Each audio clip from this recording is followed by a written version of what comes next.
Are you guys like asking how are you guys today, or are you mocking like what I always say? But how are you guys today? 25 people in 1 second. Ooh. It would be cool to see the graph of like our counts. Not that they're huge counts, but you know, it's always like a huge spike and then it's like, ew. Hello, hello. How's everyone going? How's everything going with everyone? My trip was good. Yeah, for some of you who saw the photos, I did a little trip with some old friends to Mexico. So went to see some of the old Mayan ruins and things like that. So it was real neat. Chichen Itza, to be exact. So yeah, it was fun. Slowed my progress down a little bit, as vacations do, but it was nice to see some friends and get a little sun and everything. Eat a lot of tasty Mexican food. Is anyone here actually from... I know there's a lot of, you know, like South American player base and all that. Is anyone here actually from Mexico or anywhere down south from me? I know we have a lot of like, yeah, India and some Poland here and there. It'd be interesting, like, also to see a graph. I keep mentioning graphs. I guess I've been looking at graphs lately, just to see where everyone's from. It'd be interesting to see like where the Coffee with Eric crowd is largely. House tour when? That's right. Yeah, you guys know like roughly where I live now. Yeah, I got to figure out logistics there. I guess I could just like stream from my phone. Can't right now though. It's a mess again. I need to plan a little bit.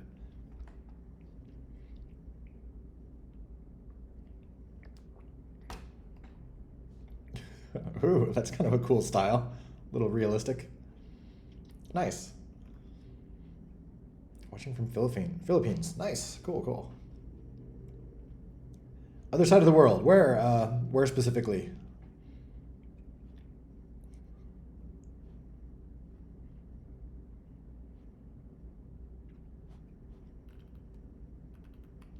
Nepal. Very cool. Yeah. 1 a.m. here. Oh yeah. Yeesh.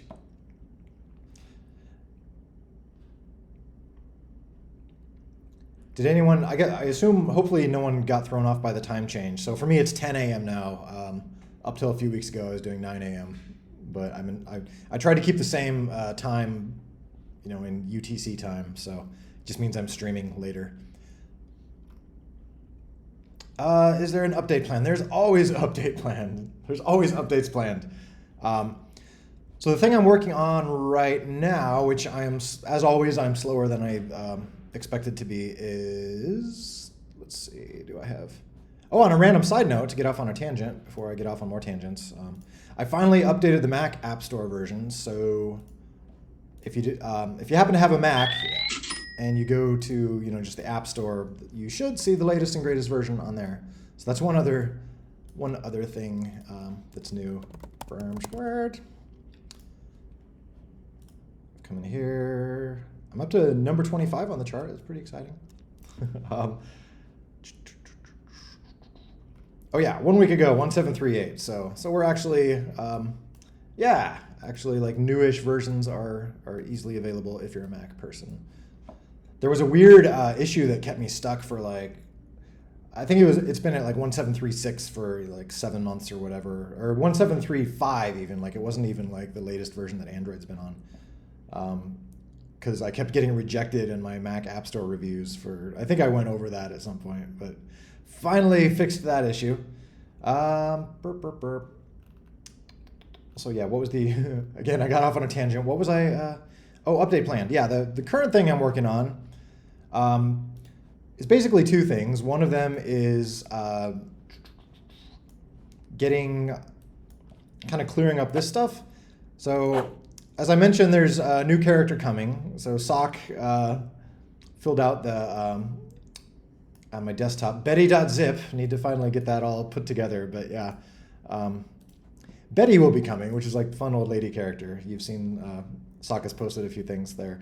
So that will be coming in the store, getting that added. But then I'm also, as part of that, I'm wanting to re-add kind of the new replacement for like Bomb Squad Pro. So as you're probably all familiar, there's no more Bomb Squad Pro right now. But it's going to be replaced with something called, I'm still not sure on the name, like the Season Pro Pass or something like that, which will be, it'll be like a smaller thing that'll be like once per season, and it'll just include, the plan is that it'll include hopefully something new like every season. And a big reason for that is to kind of give myself a little kick in the butt to to add something new every season. So, you know, whether it's just like an existing variation, like an existing skin for an existing character, or a new skin for an existing character, or a new character, or whatever. But the plan is that the very first Season Pro Pass, whatever the heck it's called, will have the lovely old lady character in it. So I'm working on getting that in place. So there's a lot of like server side stuff that I'm setting up just to make that like renewable, or, you know, something I can like update every season. I need to do some work there.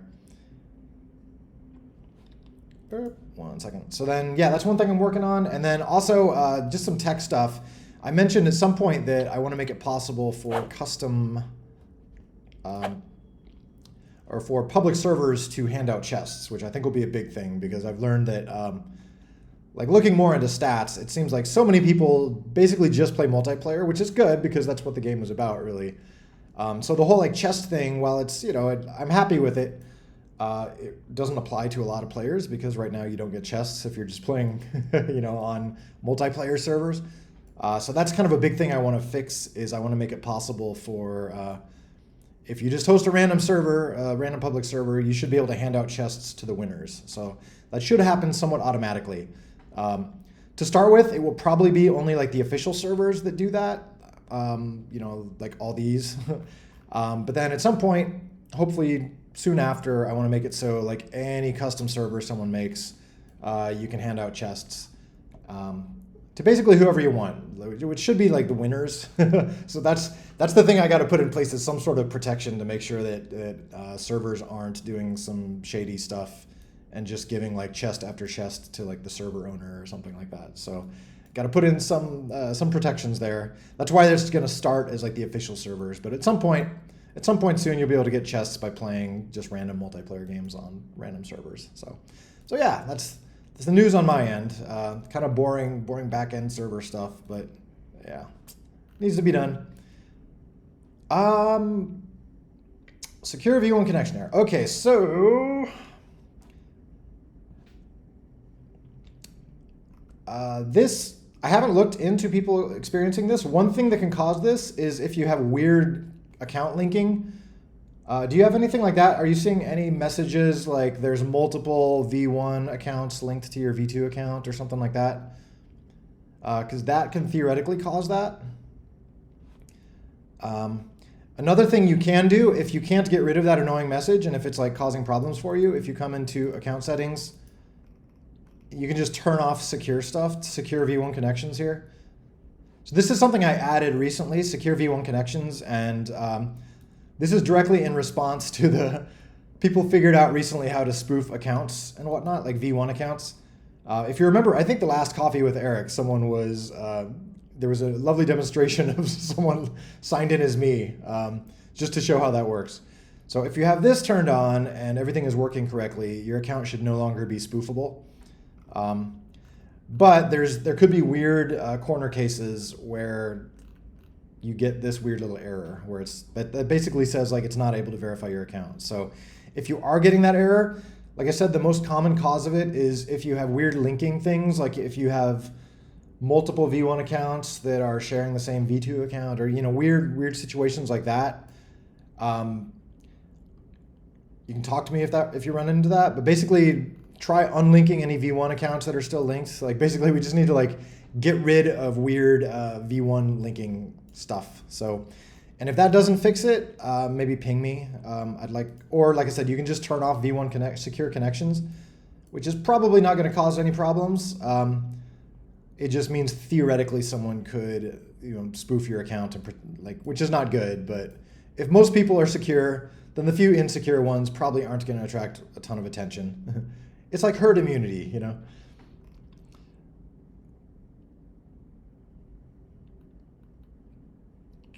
Oh, you have something like that no-name account. Did that, it didn't work. Okay.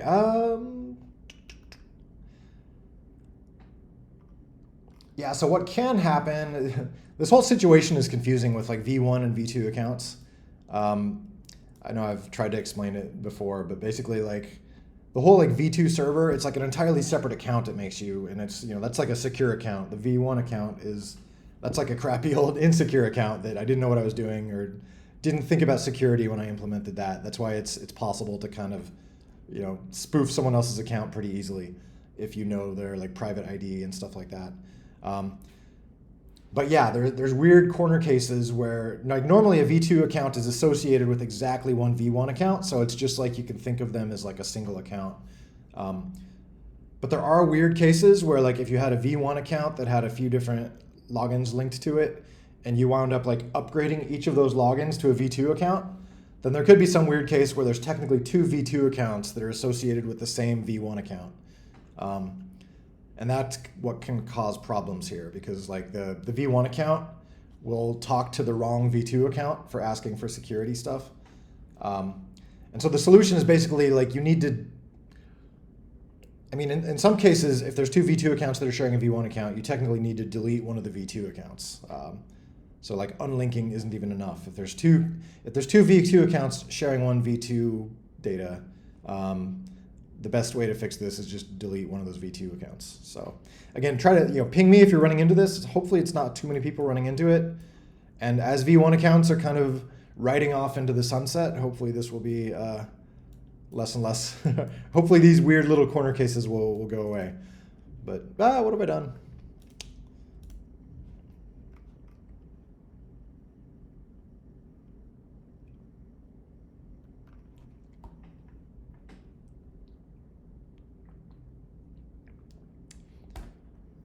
The robot in this drawing, an enemy in Bomb Squad Remix. Well, to me, this looks like it's like the Spaz helmet with like a slightly angry dude. I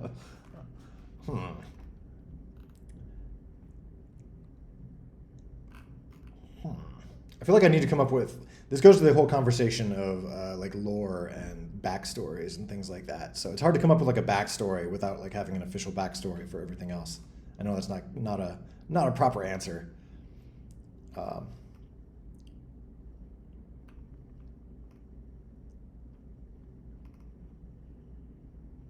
It's not 2018. 2018 still seems recent to me. Oh, I thought you were talking about that other drawing. Oh. That robot. I feel like it needs to be something music related. Like when I see his head, it looks like a beatbox or boombox or yeah. Like boomer? I don't know. I guess that term is very already used. Though I have been, for a lot of Bomb Squad's characters, I've been going by the old cartoon adage of always having the character start, it's like alliteration, so like Mickey Mouse, Donald Duck, it always starts with the same letter. So that means like, it needs to be like something starts with an R for like something robot. What's an R word that sounds musical? I would not be a good rapper because I'm not good at like thinking about things on the fly. Like rumbly or something. Rumble the robot. I don't know.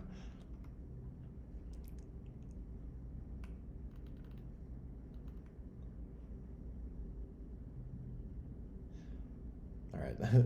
Switching context here, going back to account debugging. When I switch to V2,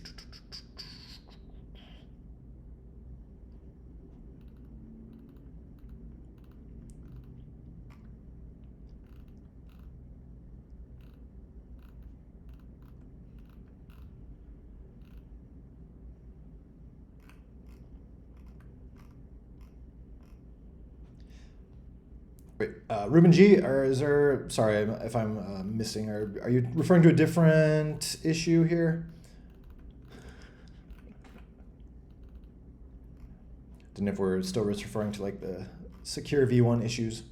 Anyway, yeah, repost. If I missed something, just repost it. I'll try to answer. Okay. Yeah, I mean, there's, like these days in general, like V2 accounts, it should be getting to the point where V2 accounts, we can just call them accounts. I'm trying to slowly but surely, I know there's still reasons that people need to keep their V1 accounts around, but I'm trying to slowly but surely kind of phase them out. Just so nice shiny V2 account is all you need to care about. So on that note, if the game ever asks you questions saying like, oh, you have linked V1 logins or whatever, like you should unlink those. Like please try to do that if you can. The game is trying to help you. It's not trying to harm you.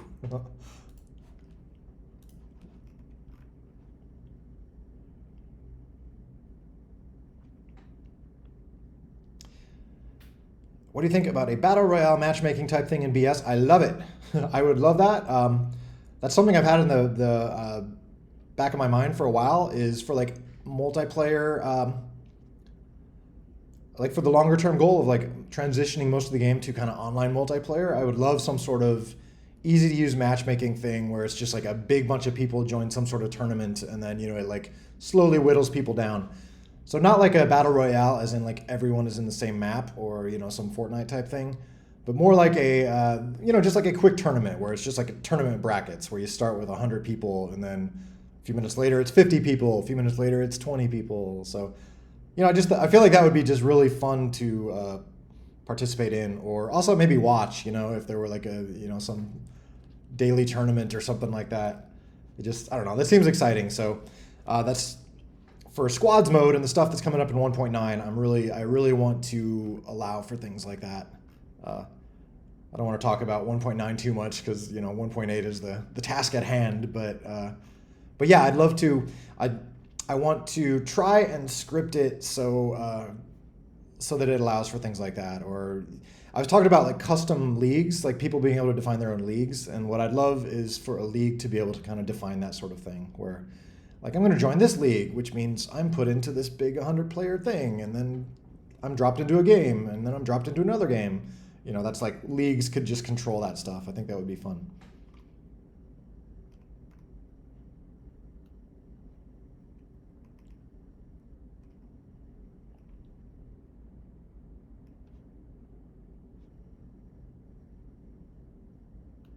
What have I missed here? Is it debate about what I said I love it to? Uh-oh. What did I say I love it to?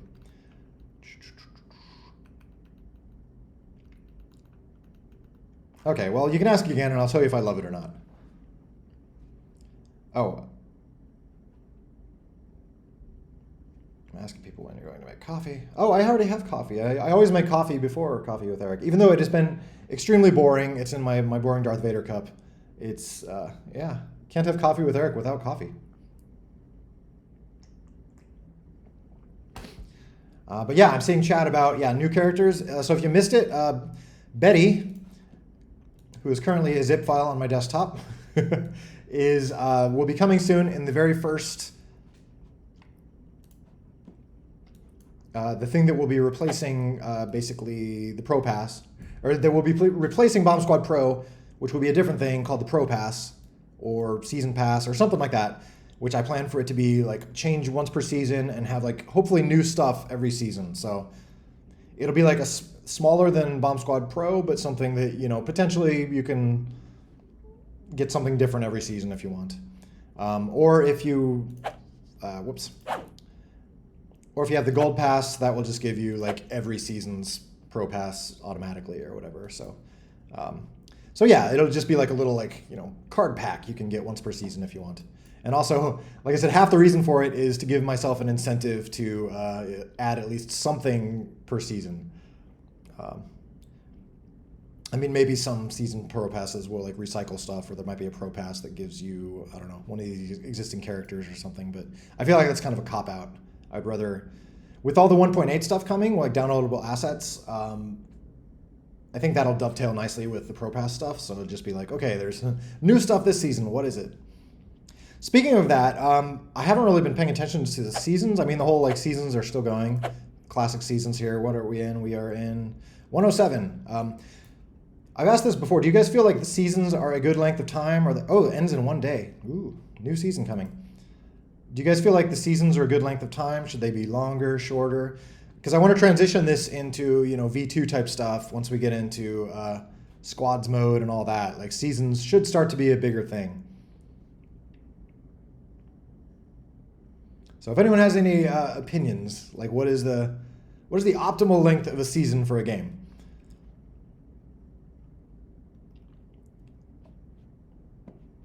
But yeah, in general, I mean, I do want to have more ways to rank in the season. Right now, like seasons are basically just for, you know, tournaments. If you're one of the players that plays tournaments, like that's the only people that seasons really matter for right now, is yeah, just collecting trophies and ranking up in the season for the season. But anyway, merp, merp, merp.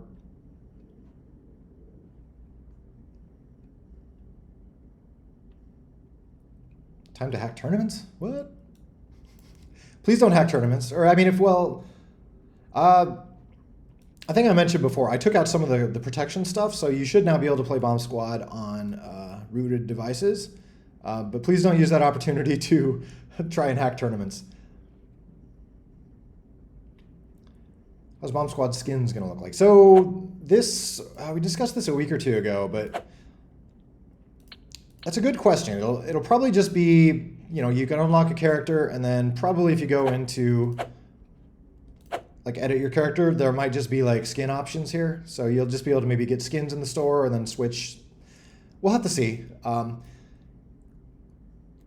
I thought of like, would a skin just be basically like a separate character? Like, so we could have, you know, if there was Kronk with cool face paint, would that just be show up as like another character here? But that seems kind of confusing to have like 5 Kronks in the characters list, or, you know, different variations. So I'll have to think about that a little bit.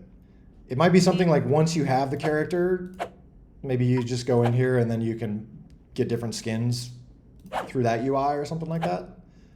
Or there might just be like rare skins that show up in chests. Like stuff like that could be fun. I definitely want to make chests a bit more fun. Right now, you know, it's literally just tokens and tickets, mostly tickets. But, you know, having like a small % chance to get like a cool skin or something for a character that you already own, that could be neat.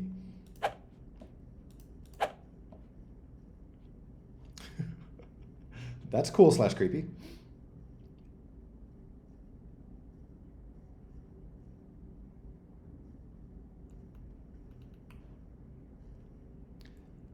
So what's is the discussion here like competitive play versus non-competitive? Like that, to me, that's an interesting topic. I do want to, I don't know, from my perspective, I always want to think about like non-competitive play. And I love that there is very competitive play, but you know, the game at its heart, I wrote it to play with friends who are not very competitive or frankly not very good at the game. It's more just like goofy fun for people who've never played it before. So I wanted to appeal to that crowd. And so maybe that will mean like there's once we get like squads and leagues or whatever, you know, maybe there'll be like a competitive league and then a casual league or something like that. I'm not sure. I want to get pieces in place so we can experiment with that. But I like it. Where I see the game going, where I'd like to be able to go with it, is if I want to sit down with a few friends and show them the game. Like I want to be able to hop online and play with people who aren't very good. That would be great. You know, just something where it's like we're gonna have fun. So if the matchmaking can handle that or whatever, you know, I don't want it to be something where you hop online and suddenly a bunch of people are angry at you because you're not doing crazy triple spin upside down C++ whatever maneuvers, you know. Oh, sorry, I saw this before. I'm slow. Possible to recover an old account that was made on a different device. I assume the device is wiped at this point, or do you have any access to that device? Essentially, we would need to find like the old V1 UUID for that account. One way to possibly do it, unfortunately, I didn't have any like good ways to look up old V1 accounts. Like I can't actually look them up by like your Google Play login name or anything like that. One thing you can do is there's the old scores page, which I believe is still up and running. Where is that? I had a link here somewhere.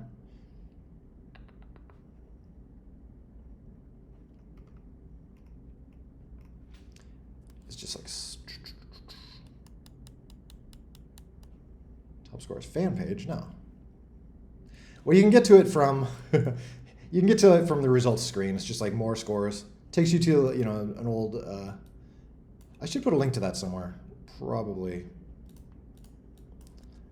Anyway, there's the old scores page, which shows all like previous league ranks and previous just lots of old scores. So like if you can find your old account in one of those lists, like if you, let's say you were in Diamond League at some point or whatever, you know, you might be able to find your name in that list. So that would be one way you could help me find your old account. Might be possible to recover.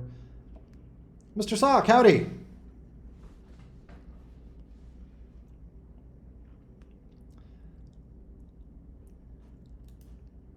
But yeah, back to the competitive topic.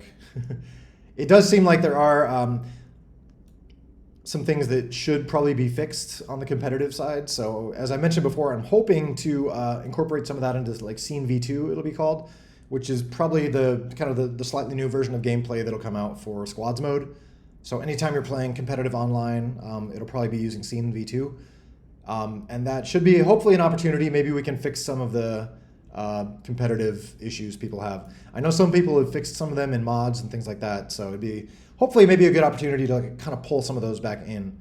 I don't want to do it in Scene V1, like I don't want to do it in like all the existing logic, just because there's so much like the campaign and things like that have just been tuned and whatever for the existing logic. I really don't want to like touch any of it if possible. Just little things like the silly tutorial that you see. You know, this, if we change existing logic on Spaz and stuff like that, the tutorial will probably break. Because it's like little things it's showing will behave different and they won't line up. So I'm considering like Scene V1 to be kind of set in stone, but I would, once we do get competitive online stuff going with 1.9, I would like to make some gameplay tweaks. So again, I'll be asking everyone's input for that. When is it possible 1.8 will arrive? See, this is I'm terribly slow, and but this is why I've kind of made a rule. I don't estimate times. I just work until something's done. I'm just so bad at sticking to schedules unless there's like a very strong reason, like I'm working with a company that like I've signed a contract saying I will have this ready by this conference or something. There's always little things that come up. Like 1.8, I'm still making progress on it, but these little, this last week I just had to add, security stuff for V1 accounts since people figured out how to spoof them, and so that was, a little side quest. 1737 wound up being like a 6-month-long side quest. That was probably all that UI stuff. Probably could have gone into 1.9 or even 2.0, but it's like, it was nice to get it out of the way, but that also delayed 1.8. So the list of to-do things on 1.8, it keeps shrinking, but there's still a little bit more to do. And yeah, like, as I mentioned, I want to get the Season Pro Pass in there. And one thing that's going to require is basically revamping the store to use like downloaded assets, which is part of 1.8. It's a very important part. But it also means, that part of 1.8 will be done. So basically, when you open the store, it'll just like download a bunch of graphics if it needs to or whatever. That means I can add, add new stuff to the store without having to ship out a new version of the app. So that'll be very cool. And like I said, one of the big parts remaining in 1.8 is the downloading stuff. Okay.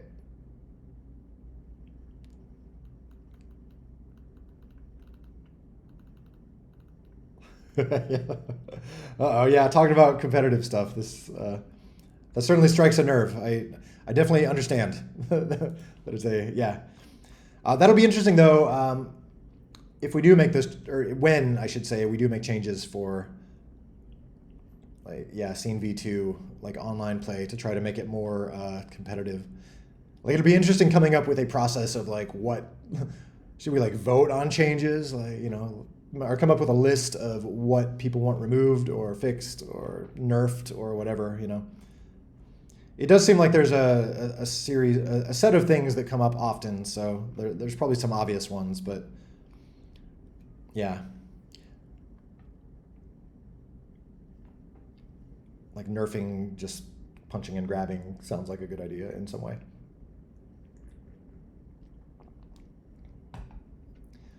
I know I've nerfed some of that a little bit before. Like I know like spin spamming was a big thing for a while. And so at some point I made it so if you keep spinning, you lose consciousness or whatever. I don't know if that, hopefully that helped a bit. I don't know if that's still an issue or if people are just like more selective about it. In my mind, like the whole physics thing of like punches doing more damage when you're spinning, like in my mind is just to make people do like cool, awesome, like do jump and then a spin and then a punch, you know, making something look like an action movie, just trying to encourage that kind of thing. But of course, like as everything happens in the real world, people kind of distill it down to like what actually works the best, which is just like standing there and spinning repeatedly. So my cool action movie vision did not actually play out.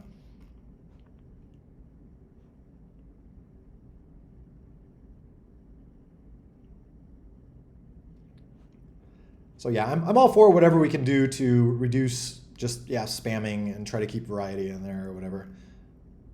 Because that definitely doesn't, like nerfing stuff like that doesn't harm the casual side of the game, which, you know, as I mentioned, I want to keep the casual side working well. So I don't want to make the game like too advanced or like have it too, I mean, it already has, the physics have a big learning curve, like trying to figure out the wonky physics, but you know, I don't want to have too much crazy stuff like press, you know, this multi-punch combo button, you know. I'd like to keep the fundamentals as simple as possible. That reminds me, I remember like I grew up playing, you know, I'm old and all that. I grew up playing like Mortal Kombat and Street Fighter 2, like the original ones. I remember I loved the original Mortal Kombat and I loved Mortal Kombat 2. I like knew all the moves and was pretty good at it. And then I think Mortal Kombat 3 came out and it introduced like combos.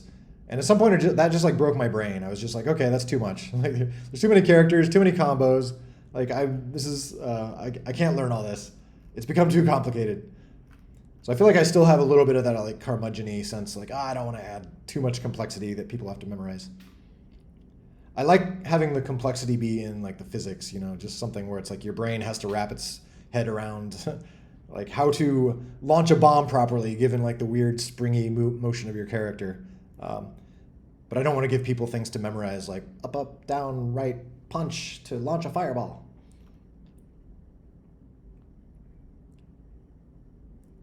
Possible public procedure, alter the gravity on all node types. Certainly, we can have, I mean, anything is possible. We could have just like a gravity scale on the globals node or something if that would be useful. The question, I guess one question for me for something like that is like probably just having min and max values or something reasonable. I'm a little worried about like having too many physics knobs to tweak because then people will just tweak them into like really weird places. You know, physics is like a delicate balance, like trying to get something that is sort of controllable. It's tricky, and I still don't feel like Bomb Squad works great. I'd love to improve that, but yeah, it's definitely easy to come up with just really broken feeling physics. So maybe there could be like a gravity scale that you could adjust from like 1 to 3 or something like that. Who knows?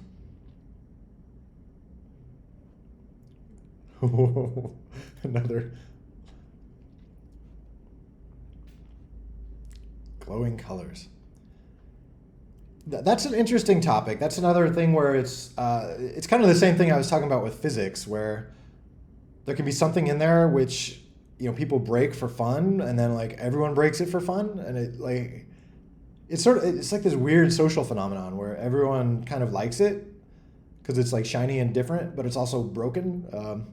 So it's like I'm torn. It's like you want to give the people what they want, but it's broken. Like it wasn't meant to do that. You're breaking it. But maybe that, I don't know. I'm curious if people liked it because it was shiny and glowy or liked it because it was like different from the normal look, you know? What is this?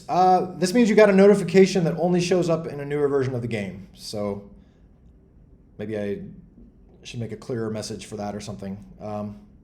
But yeah, if you just hop on the Play Store or whatever and get the latest version, and you should see a few notifications there. I made it, I had to make the inbox like gracefully handle stuff that it doesn't recognize. You know, obviously it can't, if it doesn't know, like newer versions of the game, I add logic to like be able to show new types of messages or cool little things in there. But if an old version of the game gets one of those messages, it has no idea how to show it because it doesn't have that code. So it just has to show you something like that, basically. it's like a fallback, being like, I don't know how to deal with this. Nippy.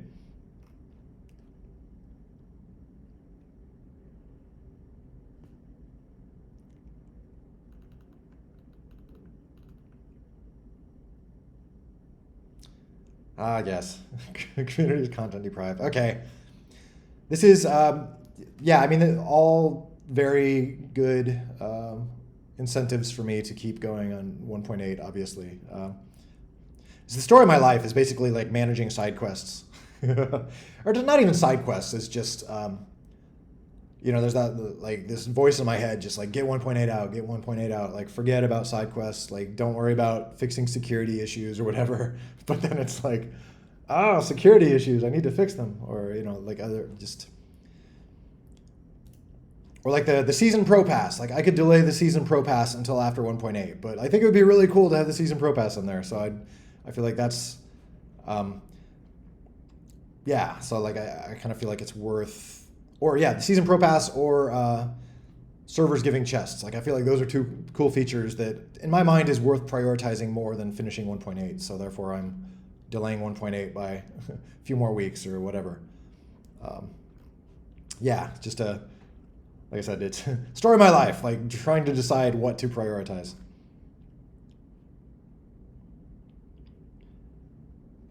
All right. Do you want to ping me offline? I know I'm not, just send me a direct message.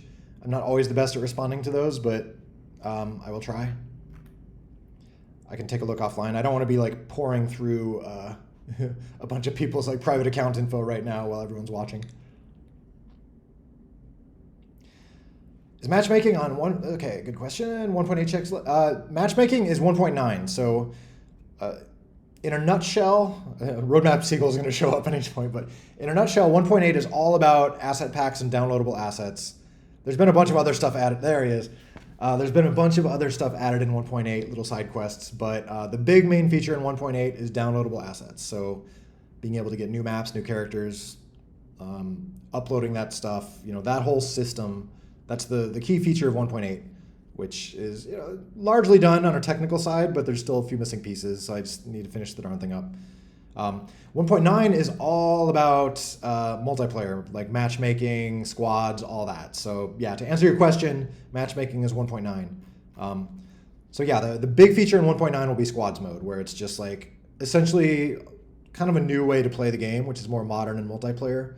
Like, all the classic stuff will be sticking around in its current form, but there will be basically like, the plan is to have essentially two modes. You know, you'll go into like classic mode, which gives you all the existing stuff, or you can go into like the modern mode or matchmaking mode or squads mode, whatever the official name is, and that will be more like a simple UI where it's like, okay, invite a few friends, pick a league, press play, you know, something like that, and that'll just, you know, match you against other squads or against some bots on a server or whatever. And yeah, I want to have that to be as simple as possible, but also as open-ended as possible. So that's why, like, you know, we were talking about, you know, battle royale. So let's say you join a league that's just like the Battle Royale Pro League with extra spinning. So, you know, be like, okay, invite a few friends, join this league, hit play, and then it'll, you know, schedule you into one of the big 100-player super tournaments or something like that. Or you might just want to like go and you know, hop on yourself and join the casual play league where everyone is, you know, not too great or something. Unless there's people smurfing, in which case I don't know how we deal with that, but we'll have to figure that out. Any new mechanics that are going to get added? There are some mechanics that I've been wanting to add forever. I don't know when I'm going to do it. Maybe scene V2, so maybe squads mode will be a good time to do that. But just some like physics mechanics and things. I feel bad like talking about future stuff like this because yeah, it feels too like teasing, you know, just like, oh, and this will be so cool, you can do this and this. But it's like, I'd rather just, you know, get the stuff done. I'd rather show don't tell, they always say. For smurfing, you can just introduce. I mean, for combating smurfing, I think there'll be, you know, I do want to like heavily tie players to their accounts. So, I mean, hopefully we'll be able to identify if there's someone who's, I mean, I guess people can just make new accounts, but, so I guess therein lies the problem. Like, smurfing people might be someone who are like, constantly creating a new account and then just hopping on the noob servers and owning all the noobs. But yeah, I guess in that case you're right. Like maybe a hardware ID. I do have some basic hardware identifiers where I can like hopefully tell if someone is making new accounts on the same device over and over again. So yeah, maybe you're exactly right there. Yeah, maybe that'll be a good anti-smurfing measure. It's like forget the account. It's just like this device has been flagged for smurfing. Like no more joining noob servers for you or something. Say I am Batman. What? Oh, I don't know if I. Oh, what? That could be misused. I don't know if I want to say I am Batman. I mean, not really misused. Why is my voice like extra raspy today? I did have a little bit of a cold when I got back from my Mexico trip. Just I think traveling stress wasn't too bad, but maybe there's a little of that in my voice. Misused. I don't know.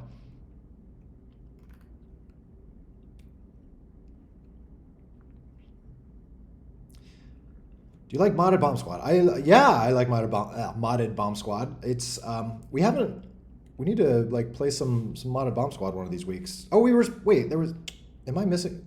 We were supposed to do a mod this week, right? I hope I'm not like completely dropping the ball here. Oh, now you're even getting a pirate. I am Batman in a pirate accent. I can't even process that. We should play today at the end. If anyone wants to, at least a round or two.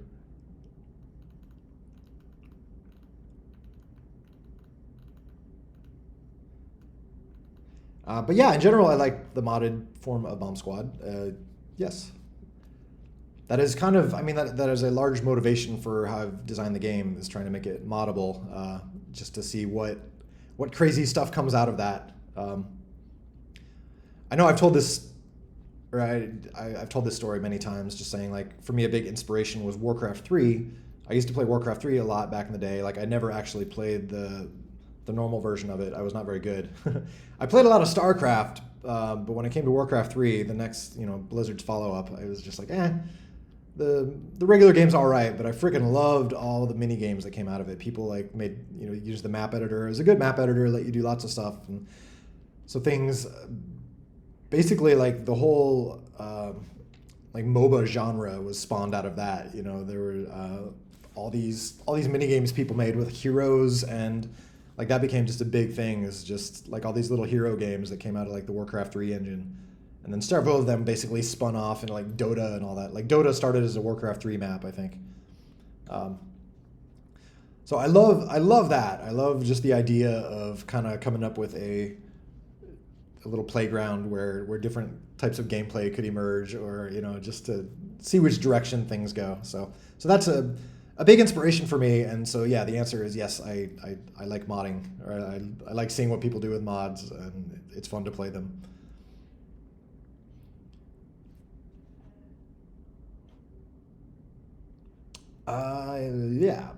For fan-made map and publish it as a mod. So again, this is all on me. I am so slow, but 1.8 is all about that. 1.8 is about, there's this half, it's probably more than half completed thing. Asset packages under ballistica.net, where once 1.8 is out, I will be doing a lot more demos with this. So this little UI here is how you will be able to like share a map. You'll just come in, create a new asset package, drag all your stuff into there, and poke a publish button, and then anyone in the game will just be able to find your map.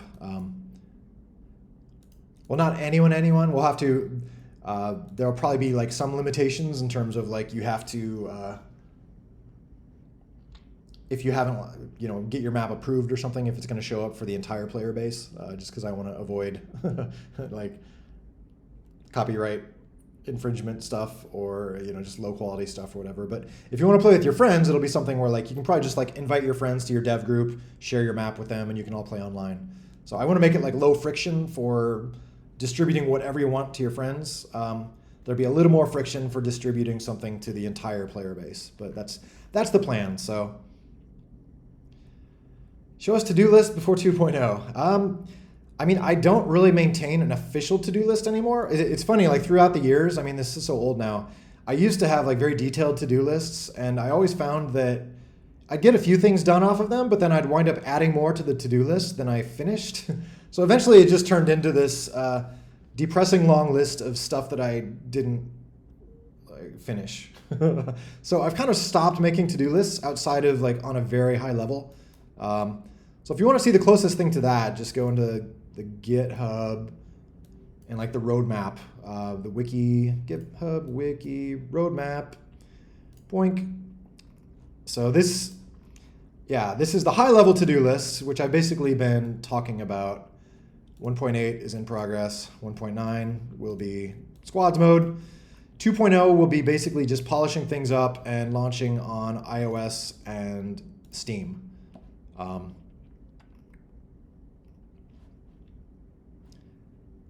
Actually, yeah,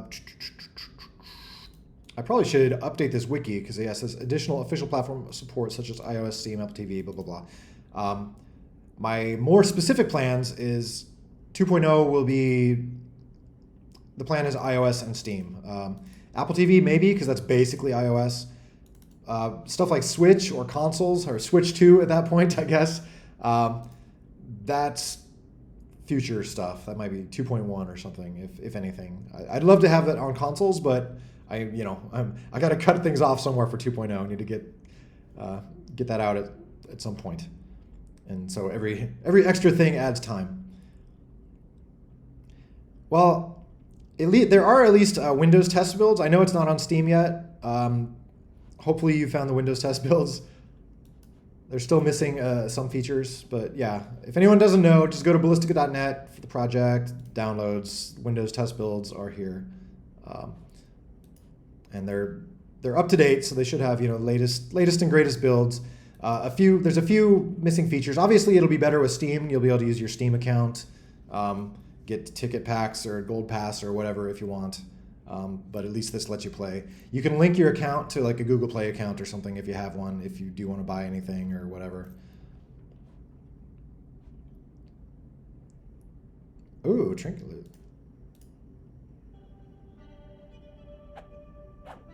Let's see what this is.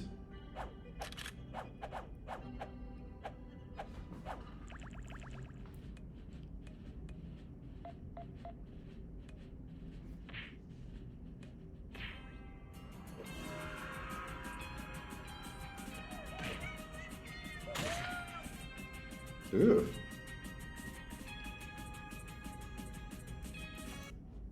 That's cool. Yeah, I want more stuff like that. I'd love to add more stuff like that to the official game. Just goofy little, not meaningless things, but like little fun things. That's kind of the goal. That's part of like why I'm putting like the chest system in place and things like that is, just to allow for things like that, being able to kind of add more fun stuff that people can collect or whatever. So.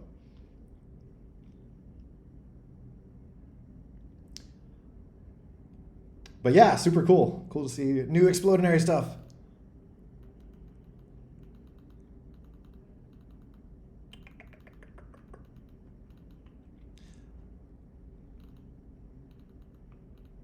Can I pass? Yeah, feel free.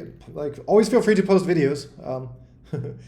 Maybe unless they have like obviously copyrighted music in it, because then that messes up like me posting this video to YouTube, which I am recording, by the way. So no one checked today.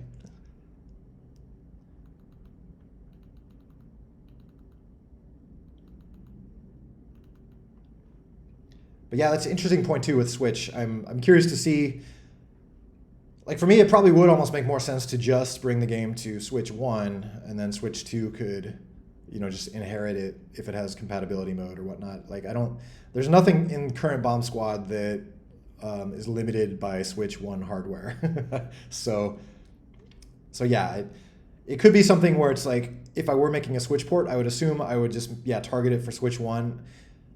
I'm curious, like, I think I read that they have some sort of feature where you can have like a Switch 1 game that has like graphics improvements on Switch 2 where like runs at a higher res or something. You can kind of like pimp it out a bit without actually like splitting off a different Switch 2 game.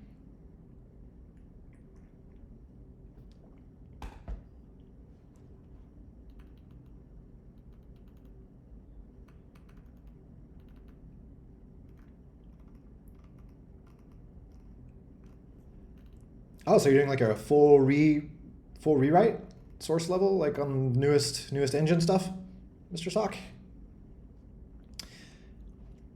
Oh, this is a fun nerdy question. Hey Eric, do you plan for the Linux version of Bomb Squad to be included with Steam? I would love that from a nerd perspective. I've been thinking about that. From a pragmatic perspective, there's a few things, like the big missing feature on the Windows version right now is being able to draw Unicode characters. So like if you're playing, if you're in China or using like, Arabic character set or anything like that, that stuff won't show up in the game right now, as you've probably noticed. If I go in here, you'll see if you go in here under settings, languages, yeah, like a lot of these extra ones, if you're running on the Windows or Linux version, you won't get these options like Chinese traditional or, yeah, I think Hindi, anything that's like not using just, standard English alphabet characters, or I think we have like Russian, like Cyrillic. I think there's a few basic alphabets kind of baked into the game, so you can display like Russian and stuff like that. But yeah, a lot of these languages won't show up. So that's kind of a big remaining to-do list on the Windows side, is getting that drawing. And I would ideally want to do that on the Linux side also.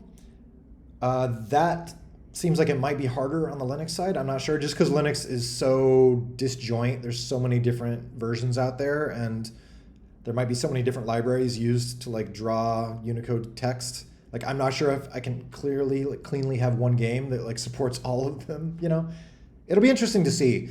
So the question then is, like, on Steam, I mean, maybe it would be worth having the Linux version, even if it didn't have like Unicode character support. But the question is for like Steam Deck players, because like the Steam Deck is technically Linux, but a lot of the games it plays are, just Windows versions, like if you're on Steam. So the question is like, do you upload like an inferior Linux version, or do you just only upload the Windows version and have require Linux people to, use that version, which like Linux is getting the pretty good ability to do that. Through Proton, is it? What's the compatibility layer in Linux? So it's a question of like, I've heard this question asked a lot of like Linux developers or, like game developers that want to support Linux. Like, is it worth having a Linux version, or do you just have like a well-maintained Windows version and then let Linux, use that version? Because the one upside they say of like just targeting Windows is it's much more consistent. There's basically, you have kind of a much less of a moving target trying to get it working on Windows than you do like trying to get it working on every flavor of Linux out there, So anyway, yeah, that's long story long. That's kind of the question with the Linux build. What would you guys prefer? Does any Linux users here? Do you guys play? Do you tend to use like Linux versions of games, or just run Windows versions through Proton, or what?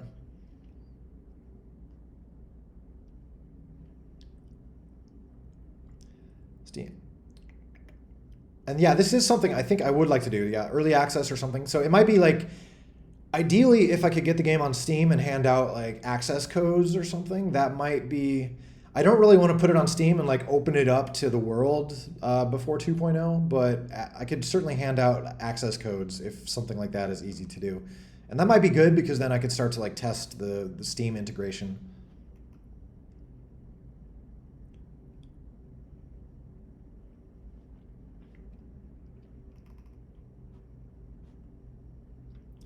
Well, Proton would, I mean, Proton is just I am thinking Proton, right? That's for running Windows binaries on Linux, right? It's not about Python being there or not. It's just like, Linux has a different format for its binaries. So if you come across a Windows binary, it's just like, I don't know what to do with this.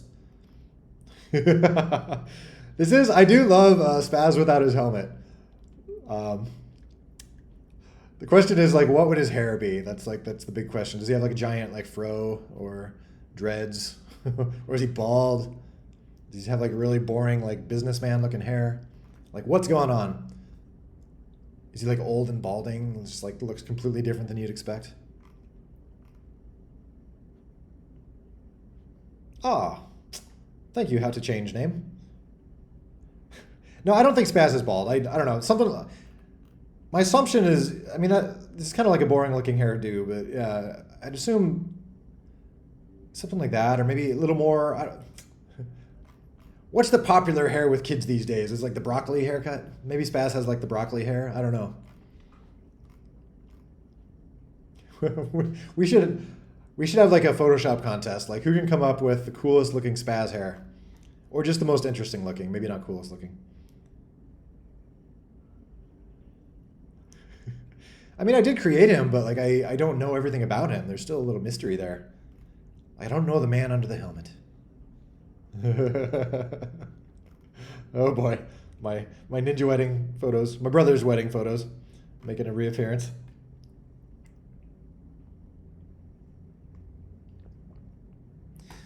Or there's another option, is like, you know, multiple Spaz hairstyles. Though that's, to me, that seems a little weird, because even though I don't have like official backstories for the characters, it would still, I don't know.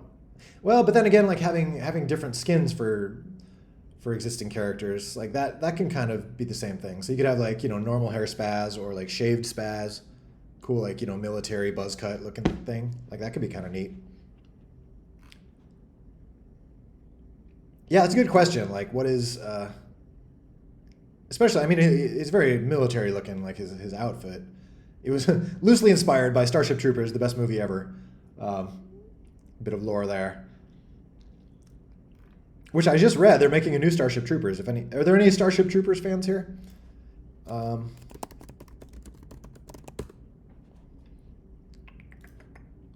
yeah, such a good movie. If you haven't seen Starship Troopers, you should totally watch it. But yeah, Neil Blomkamp is the guy who did District 9.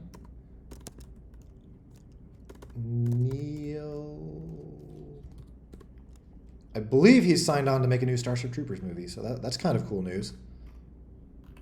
Anyway, not to get off on tangents. There we go. This is only because his helmet is like shaped in a certain way. It just makes his hair do that. It's like, do you ever use VR headsets and you get like VR hair where like it parts in the middle because of the silly strap that goes back? This is like an extreme version of that. Oh, this looks old. Back tickets were different colors and things. What was the reason I changed tickets to green? Oh, I think even way back then I had a plan to have multiple currencies. So the plan was, which eventually kind of did come true. So it's like now we have green tickets, and the plan was to kind of avoid similar colors. So, you know, having like a token or a coin sort of currency, that's going to be like yellowish or orangish. And then tickets would be more like a cash looking green, like a, you know, just to look a little more like paper currency or something. So just to kind of, that was the reason. So like if tickets were still orange, you'd kind of have like two orangish looking things, which would have looked weird. But I made them green way back in the day, anticipating having something like tokens. See, there is a plan for all this stuff. It just takes like 10 years to happen. Oh, oh yeah, I do. This is from just testing things. This is not. I didn't like. I mean, yeah. This is all for debugging. I didn't like. I'm not like paying myself or anything. I mean, I guess I could, but I do sometimes. You know, like for testing stores, you just go in and like test purchasing functionality, and in some cases, it actually does a real purchase. So it's like, okay, I'm paying myself. The problem is like 30% of it or 15% of it goes to Apple or Google or something. So in a way, I'm just losing money there.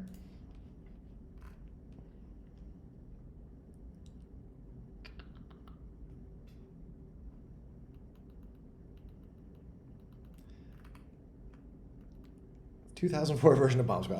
I'm hoping one of these days. I know Sock was talking to me about helping Resurrected or something. I'm slow getting back to you, Sock. I'm sorry. One of these days we can try to do that. It'll take some archaeology though. I have the source code, and I think I have it built for like PowerPC Macs. So if you have like a 2004 era PowerPC Mac, you could probably run it. But I also have the source code, which theoretically should compile, or at least in 2004, it did compile on Linux and Windows. I don't know how hard it would be to get it compiling now, but it'd be a fun archaeology problem or project. But yeah, I might work with folks on maybe resurrecting part of that. I would obviously have to redact portions of it with, you know, celebrity characters and things. Don't want to get in trouble. But yeah, it's interesting. Every now and then I dig through the old code. And it's funny because some of the code, it's still like literally the same code that's in the game now. So it's like you can see like the ancestry of it. And it's so like simple, like the old code from back in the day. It's like, oh, it's like 1/100th of the code that's in there now or something. But I always feel like, I wonder if other people feel this way. I feel like I write tons of code, or not write tons of code, but I feel like stuff I write has more code than, if I look at someone else's source code, it seems all like small and elegant. I feel like mine's just like, maybe everyone feels that way, or maybe mine is just really inelegant and I just write a lot of code, which is probably not a good thing because it's like, then you have to maintain all that code, and so, eh.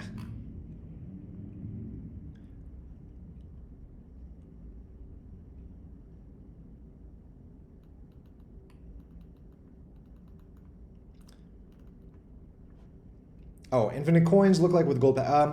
It says inf on if you don't have if you don't have Unicode character support, yeah, it just says INF. Otherwise, it shows you the infinity symbol.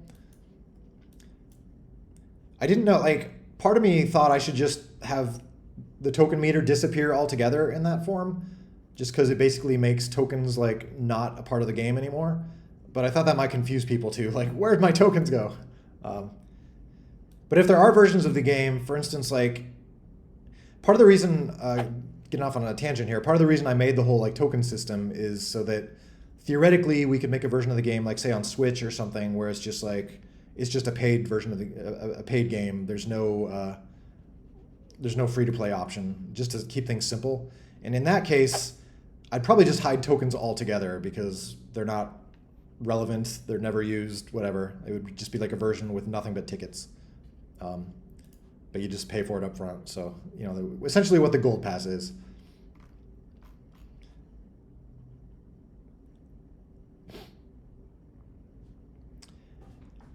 Any exploits to get gold pass for free? I certainly hope not. I think, as far as I know, all the V2 server stuff, knock on wood, is pretty secure so far. So if anyone finds any V2 server exploits, please let me know. But yeah, I'm doing my best to keep that very locked down. When I started the game, I've told this story many times, but when I started the game, back in 2000, or when I released the game in 2009, or 2011 was it? 2011, I think maybe was the first Mac version. I was just thinking like, yeah, I'm not going to worry about like security. Like no one's going to bother to like hack accounts on like a simple, goofy little game like this. And boy, was I wrong.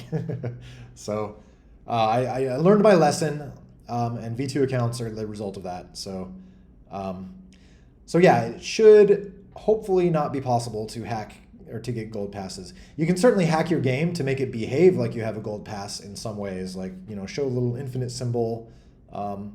You know, maybe there's some other local stuff that you can hack to make it, you know, behave how a gold pass would, but the server will never think you have a gold pass. So that's hopefully the case.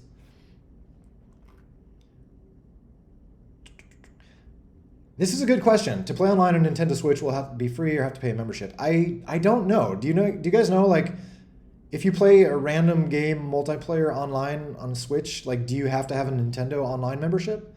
Does it like block network packets otherwise or something? My assumption is like it would just have online capability, but like, oh, so you can't play anything online or without that? That's a bummer. So in that case, I guess yes, but that sounds like it's out of my control.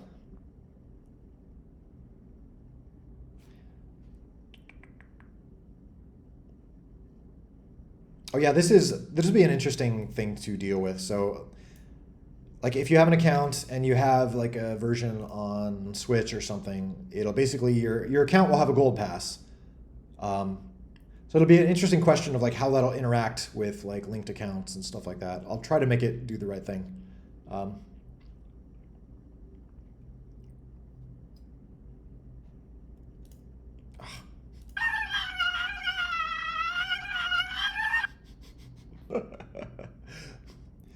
That one's unused, I guess. Yeah, I think maybe that was originally like the falling scream, but then I changed it to the other one.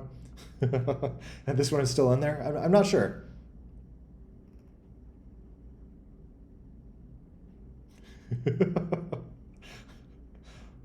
Goofy ass sound. I don't remember. That was a long time ago.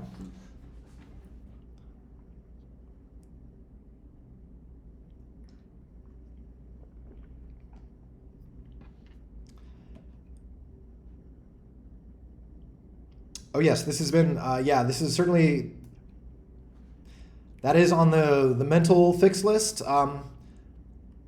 That's something I would, well, it'd be hard for people to fix it because you can't really test on Android. If someone would want to try to fix that, if it is something you can fix on, you know, the Windows or Linux versions or something, you know, with the GitHub repo, like I'd certainly welcome pull requests to fix that if anyone wants to try to tackle that. Like I said, though, I'm not entirely sure you'd be able to test that if it's only happening on mobile. But yes, it is a known issue.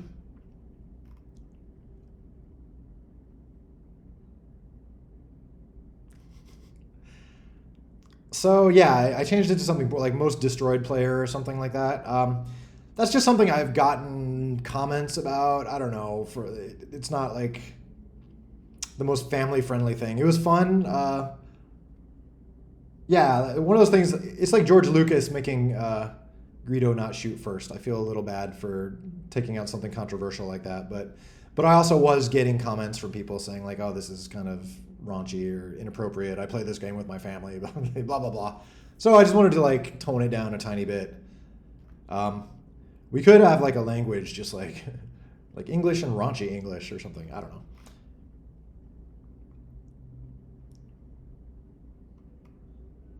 Floaty trees? What? Whoa.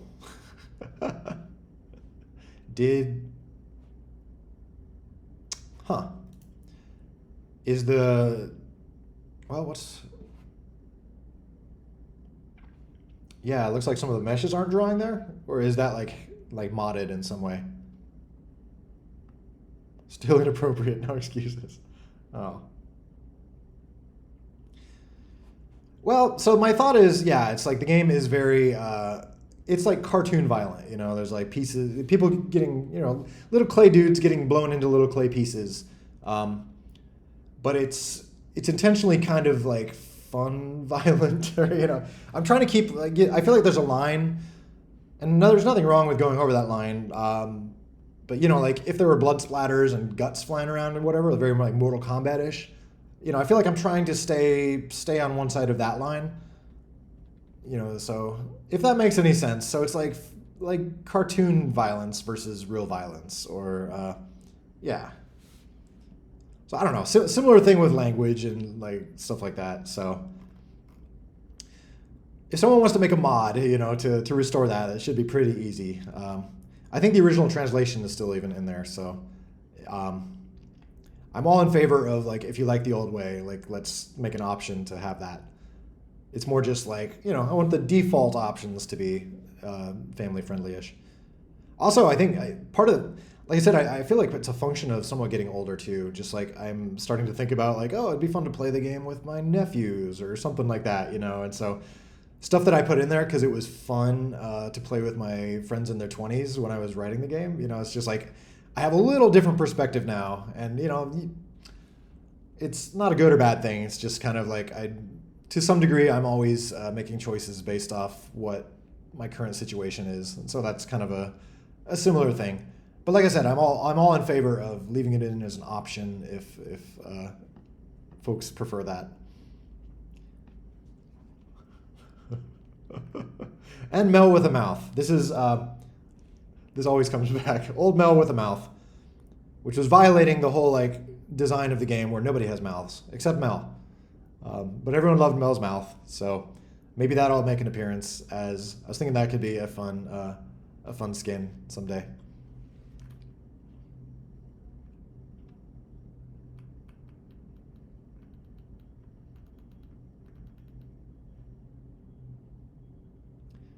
How to add more Python modules to Bomb Squad through Python code. I mean,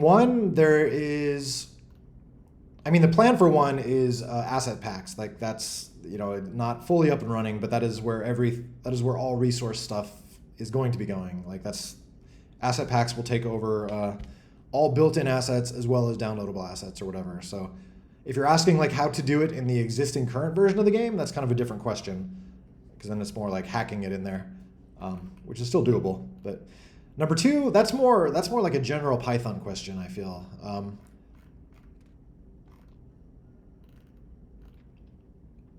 I mean, you could, the API will tell you like where your mods are, so you could, you're just saying like automatically download some Python scripts and add it, make it like loadable by the game, or like what are you asking there? My beloved, my precious. Ah, bye, Mayone. Mayone, I guess? Or May 1.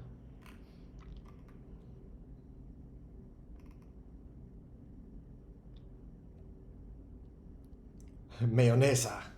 It's like mayonnaise? What?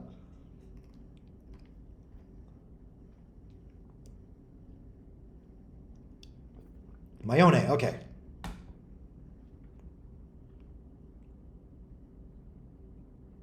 That's a cool sounding name, Mayone.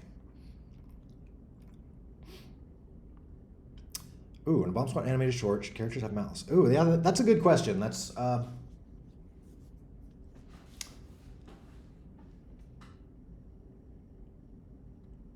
don't know. I kind of feel like it depends on the level of animation. If we're talking like a like movie quality short or something where it's like the Super Mario movie, something where like everything is polished, like maybe they would need mouths because they need to like emote and stuff. But I kind of feel like it could work. You could have something where like in-game animations or something.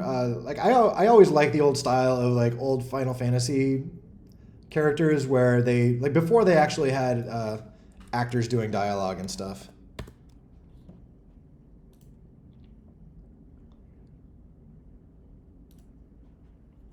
Just like the super simple little sprite dudes. Like these guys, they never had mouths. See, I feel like maybe I'm like somewhat inspired by this. But yeah, just little like dialogue bubbles with text and no mouths, and you can still kind of have animations based on that for like in-game stuff. And for me, that's kind of charming. So that's sort of where I was coming from with the characters like not having mouths, is a little bit of an homage to like early 2D RPG stuff I grew up with. Say, oh, well, I guess occasionally they'd have mouths, but normally, see, no mouth, no mouth. Oh, so maybe that could be a thing. It's like maybe if they did have mouths, maybe they can just appear when they're talking, and then it's just like they just don't have mouths normally, like that. Like I guess that could kind of go with the style.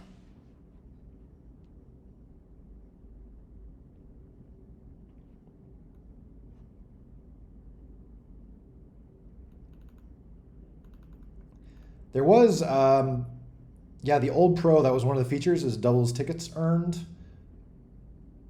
And, well, I guess that's kind of irrelevant now these days. Like, you don't really earn tickets directly. You basically, anytime you're earning tickets, you should just be getting treasure chests for it, so it's kind of obsolete. But yeah, it used to do that. Didn't Spaz have a mouth in the official promo art? I don't think so. I don't remember Spaz ever having a mouth. If you can find something, like maybe I'm misremembering. It's been a while.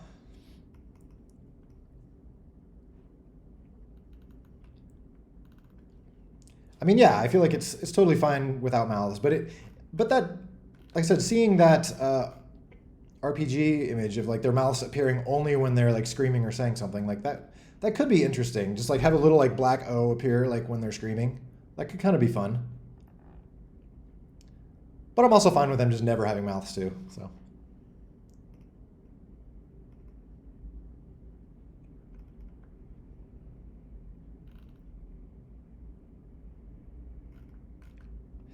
Oh yeah, the original. Yeah, I think the original Pro, you could buy it for 500 tickets. I think maybe to start with, it wasn't real money, it was just tickets. But then I learned that basically everyone used tickets for it, like no one bought it. Or like, it was just something that I learned pretty quickly is that if there is a way to get something with tickets, people will very rarely pay for it. And so, it's like, yeah, I just learned to make money from the game, you just got to be a little more forceful where it's like, sorry, if you want this, you have to pay something at some point. It's just the unfortunate reality, but that's fine. So yeah, at some point I turned the Pro Pass into, like real money only. What I'm planning on doing for the replacement one, like the seasonal Pro Pass, whatever thing it's called, it'll probably just be, it'll cost tokens. Hopefully maybe not too many, we'll see. So that mostly you'd have to pay for that, but there's, maybe a slight chance if it's few enough, like maybe you could earn that in the game. I'm not sure, but it would be really inefficient. Like I said, I just need to be really careful with if it's possible to earn something in the game, most people will choose to not buy it. So I just need to, gotta thread that carefully. How about at 11:30? I feel like the last half hour, that's always kind of nice.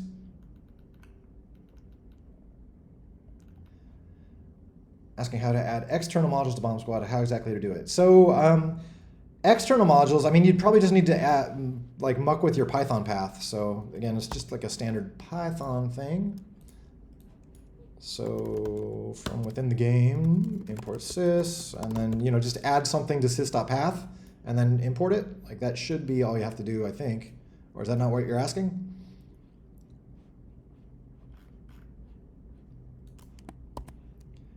Oh, the one other thing I wanted to mention real quick, which, speaking of side quests, so the other side quest I got into for a few days, I'm trying to wean myself off of it, was, I forgot what triggered it, was basically polishing up documentation. So a while back, we got this nice version of the documentation, which is, so a while back, the documentation was using a thing called pdoc, which was good, it was nice. Some people had complaints, but now now the documentation is getting generated using Sphinx, which Sphinx is a very well-known, widely used documentation generator for Python stuff. So it's quite nice, actually. So I went through this last week and did a lot of polishing, and basically just got a lot of this, like the common APIs for the game are now pretty well, the documentation is decently polished. So you can come in here, you can get to this through, like I said, just through here on the docs page. There's also links, I believe, from GitHub. Like if you're on the GitHub wiki, yeah, I think it's just Python API. This will take you to the same place. But anyway, yeah, it has pretty good docs for all functions now, or most functions. There might be some things missing in here. If you see something missing, let me know. But it has pretty good, everything has nice links to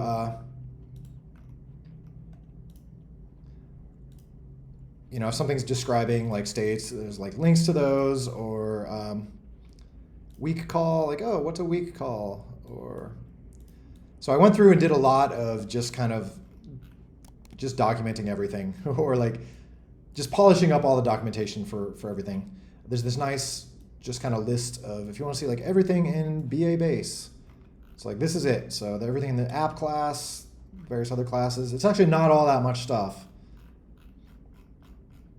But also I went through and I hid stuff that is intended to be internal. So just marked it. If you take a look at the source code, it's,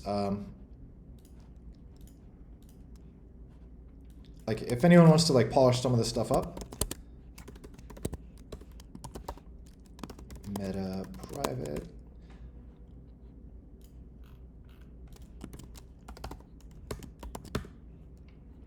Yeah, there's certain functions where I flagged them as, if you put these little things in documentation strings, like meta private, or here's another, if you put this little wonky class, and then the name of a class. That'll give you like a link. So if we go to team type, just to show you that, scene v1 activity team type. So you can see this code, the class, blah, blah, blah, team subclass, this activity uses. You know, this will give you like a nice little link to team. So just, it's pretty simple, easy ways to just like make your documentation a lot more usable. Or I figured out how to do, you know, like inline code stuff here. So if we do actor, let's find where this is. Yeah, you can kind of see like, there's just certain ways to like flag, like there's this little magic thing. If you have like 2 semicolons and then indented stuff, it'll interpret that as code. Or this little class, this will give you a link to a class, or yeah, just a handful of little things. Or this is the meth flag. That'll give you a link to a method. But yeah, so anyway, if you see any documentation that needs improving, feel free to improve it or let me know. But it should be you know, a lot better, in a lot better state than it was like last week. So yeah, take a look at all this stuff. I went through BA base is pretty well polished, I think. BA classic, probably not so much. BA scene v1, I think is okay. So yeah, various levels of polish here, but if anyone wants to polish stuff up more, feel free. So yeah, that was another few days side quest that I was working on. Spaz plushie to hug. Me too, Cristobal, me too.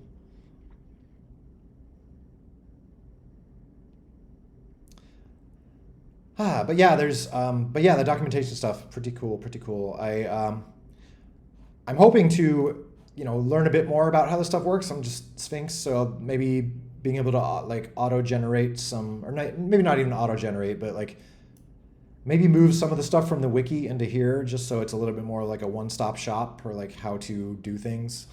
At least once like squads mode and asset packs and stuff come online, because I intend stuff like asset packs to be like the official canonical final design for how to do assets and stuff. So at that point, I'd be very comfortable like making official docs in the official developer's guide for like how to wrangle that stuff. Like all the asset stuff so far, and like most modding in general so far, it's felt very much like this is like stopgap. This is how it works now, but this is not the final plan. But that stuff kind of is the final plan. So that's, I mean, there is never a final plan, but you know, at least yeah, they say great artwork is never completed, only abandoned. So I'm sure, you know, there will never be like a final version of asset packs. I mean, I'm sure someday there will. I will. We all get old and die someday, but just like the fact that like asset packs and things like that, that's basically where I've been wanting the design to go for a long time.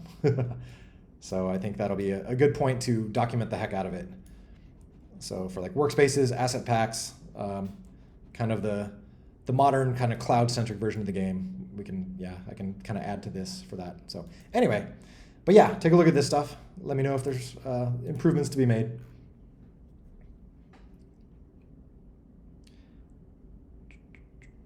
It's possible to put some obscure node Python stuff in documentation. I think there are attributes not really directly used in code.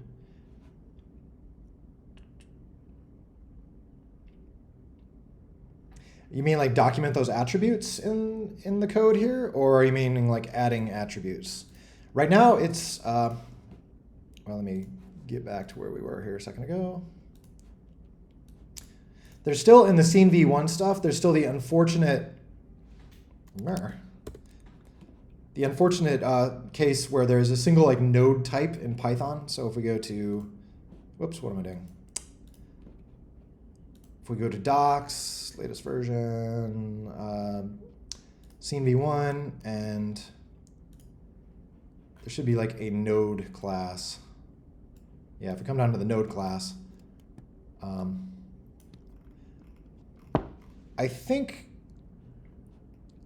right now it has like the node documentation. It has a list of like every attribute that can possibly exist on the node, like mini billboard 3 end time.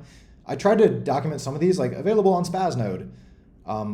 If anyone wants to go in and like fill more of this out because there's so much here that's not documented. It's like pre-multiplied. I think that's for like image node. Punch materials, I think that's Spaz node.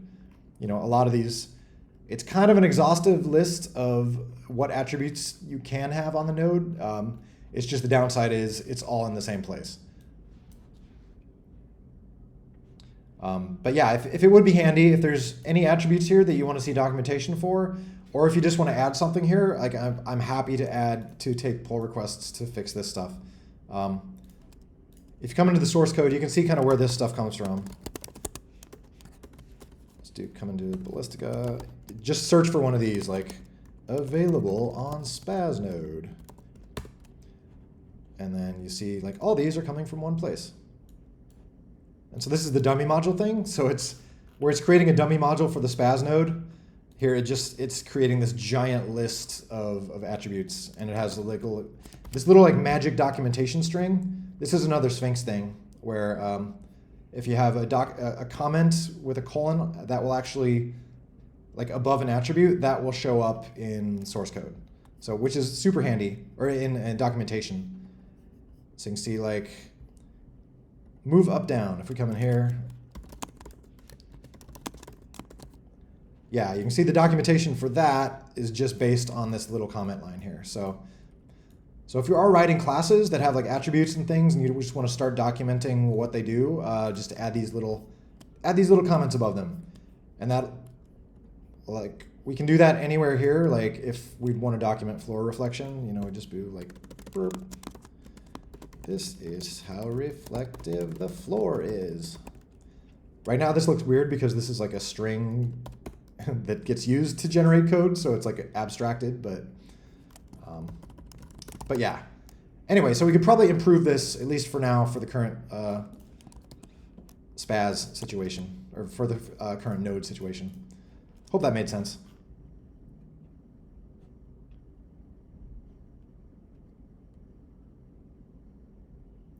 Sweet, that's what I'm hoping. Yeah, my hope is 1.8. I really love to get the community more involved, and like what I'd like to do is, yeah, like flag maps, like community made maps. If there's ones that like look enough like the game, that like fit the style, and you know, that I feel like fit in well, then I'd love to like flag those as like, okay, this is available publicly or whatever. So yeah, I'd love to just kind of open things up. Like I said, I do want to continue to be a little selective. You know, if you want to make any sort of style stuff in the game, or any whatever, you know, if it's cartoon style or not clay style, like go for it. It's just I might not, you know, group that in with everything else. You know, I want it to kind of be like a curated experience where everything is consistent. So nothing personal. I'm not trying to say don't do crazy styles, or you know, do stuff, you know, in your own way. It's more just like maybe that would be. Or maybe I could flag that, but like keep it in like a different area or something, just like different styles. Tutorials on how to make maps and stuff in Blender. I would like to know that too. This will be more of a thing with asset packs. I mean, I'll have it so you can upload OBJ files or like common formats. In terms of like generating those OBJ files though, like I'm still a Maya person. I should learn Blender. I should take some time and do that. Maybe it can be a good excuse to do that, like the whole asset pack thing. Also, I could save a lot of money on my Maya license. Maya's expensive. But so yeah, Betty will be leading the charge here in a way. Betty might be a little bit different because she might be plugged into like the existing asset pack pipeline, just because there are those like placeholder characters, which is kind of a way to get new stuff out to existing versions of the game. Before 1.8 hits, so she'll probably be like the last of the old guard. Or there might be other ones too, like if there's probably, if I can, my hope is to get you know, the season pro pass thing going, and so I think the existing placeholder characters will probably be enough to kind of get us through until 1.8 is widespread, so it can fill some of those out.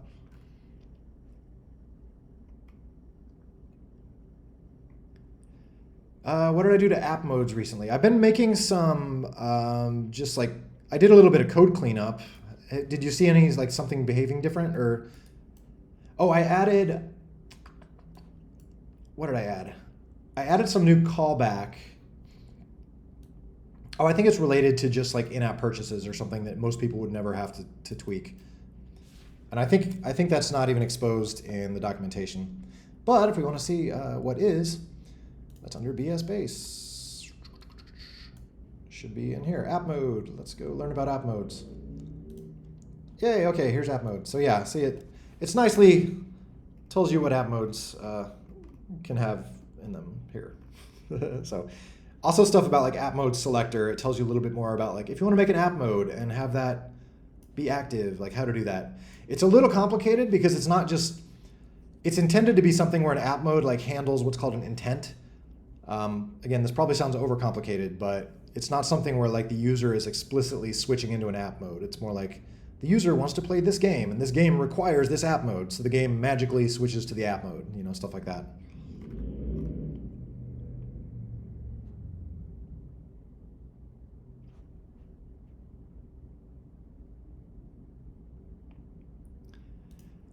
Yeah, this is the big, this will be the big thing coming in 1.8. Right now, like if you want to see a map that someone made, you have to have it installed on your local copy of the game, which is very rare. Like most people don't have your map installed. But as of 1.8, if your map is either flagged for public availability or you have like, you know, friends joining your game that you've explicitly like added them to your dev team or something like that. In either of those cases, they will just automatically download the map.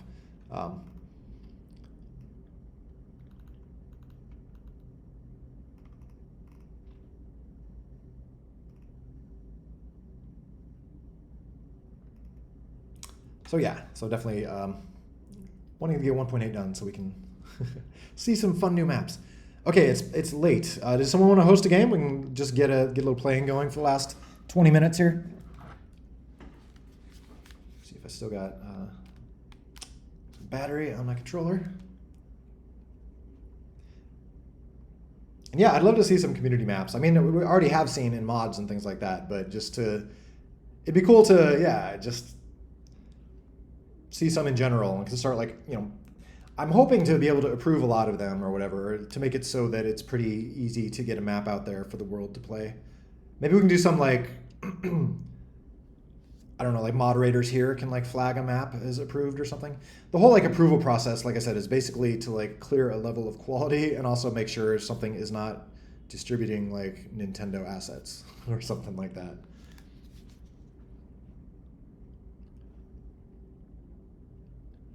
I mean, this is, you know, that's a cool variation. The eyes being a little smaller. You got a mouth going on there, so it's, you know, it's a little. But I mean, the fact that that's kind of hand-drawn, cartoony, it's like kind of in your own direction anyway, so nothing wrong with that. Looks good to me. I mean, it's. I feel like that happens. I feel like characters in different media, you know, they can have slightly different proportions or whatever. You know, like a CG version of a character is going to look different than like a comic strip version of a character, stuff like that. Or comic books, obviously, like those are obviously like way exaggerated proportions and huge muscles and whatever. And then if you have like a realistic version, it's much more subdued.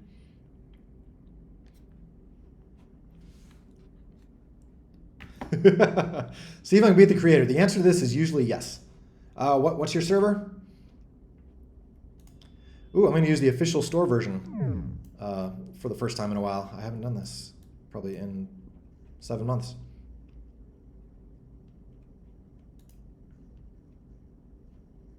Okay, there we go. Oh, I think I fixed the issue where these codes expired. This was an issue on the last screencast because no one could join after a while. But yeah, it worked. Okay.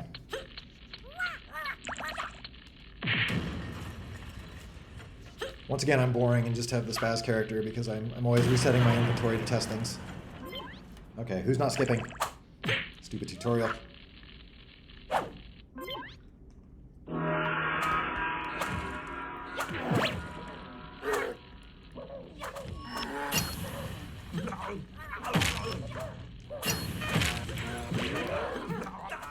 Alright, this is where I reorganize slightly.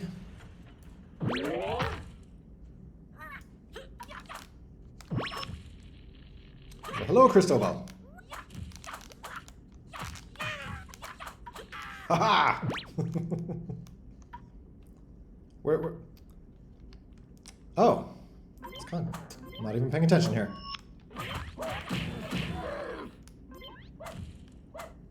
Just killing everyone. Okay. Pay attention.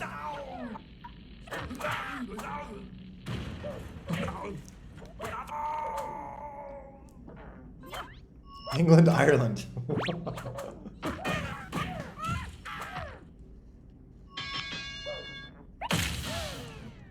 I'm guessing this is in England or Ireland?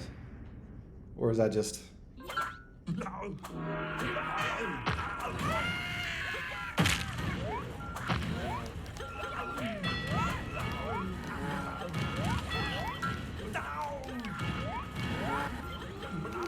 kind of a fun variation. Haven't played that in a while, if ever.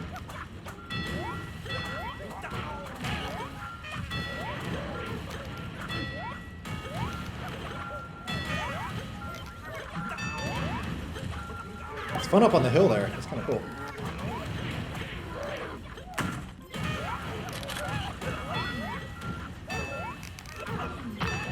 Oh.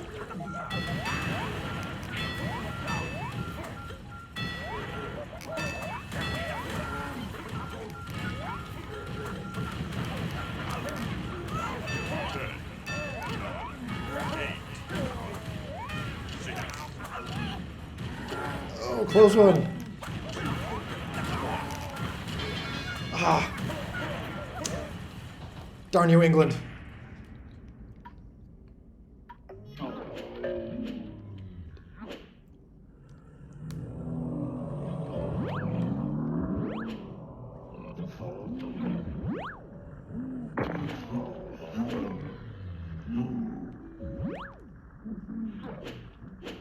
I should have it show the code like on the screen, probably.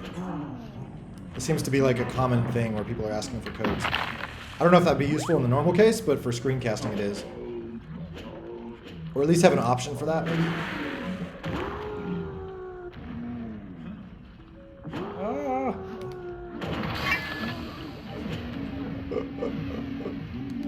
No.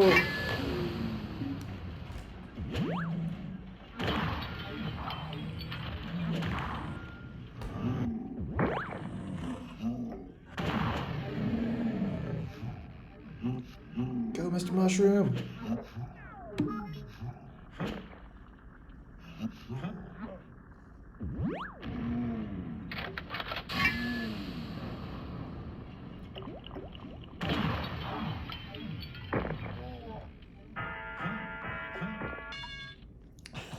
Nice.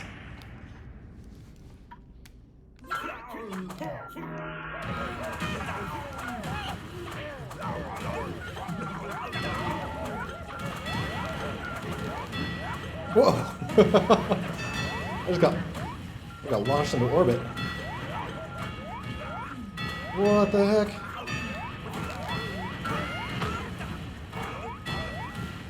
Target practice has gone loony.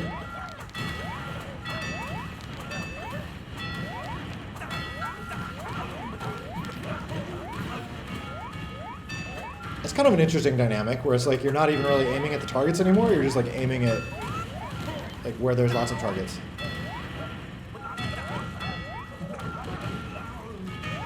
The challenge is just like finding your character with all the flashing.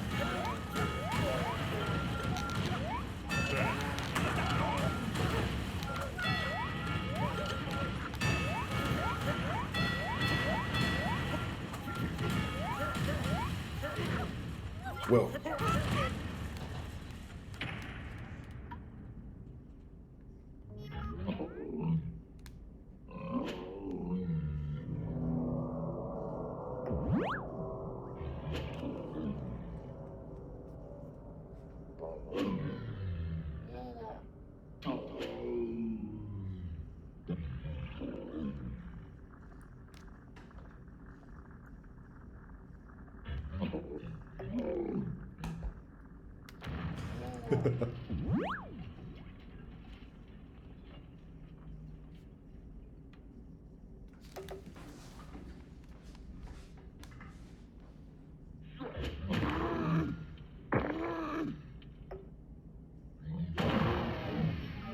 Aw.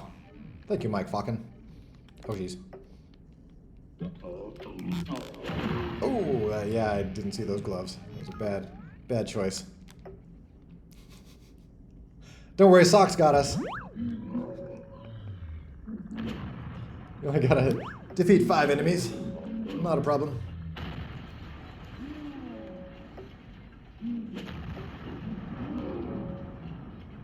Uh-oh. Uh-oh.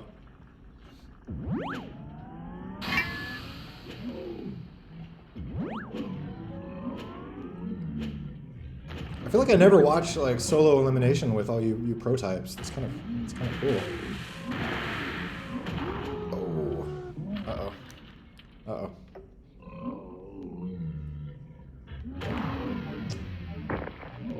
Yeah, it does seem like gloves are a little, not to discount your awesome glove work, but yeah, maybe we should nerf gloves just a bit somehow.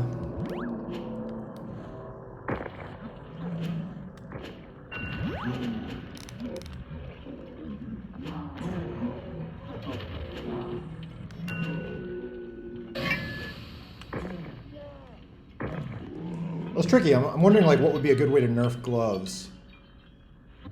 So I feel like having them be very powerful is like nice for beginners because you can really like feel that difference if you're like a newbie. It's like, oh, nice, I'm kicking everyone's butt.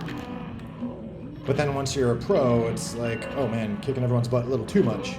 I'm wondering what would be a good way to like nerf the pro side without making the noob side like not feel it anymore, you know?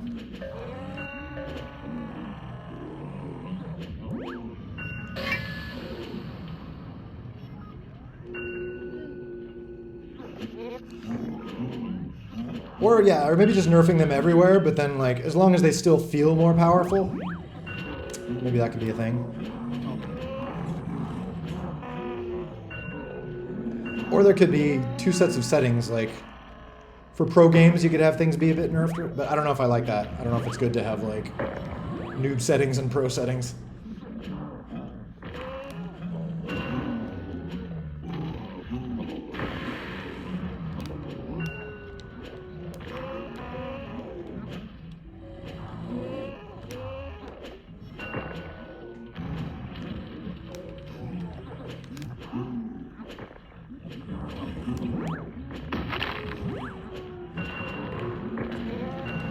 Oof.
Come on, Ireland.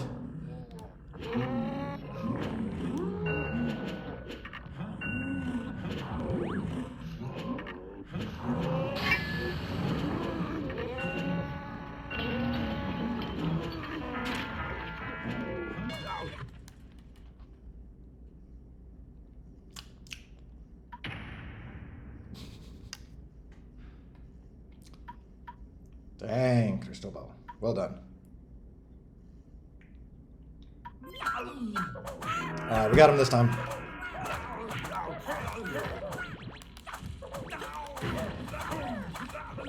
Oh yeah, Easter's coming up soon. I need to turn on the Easter bunny.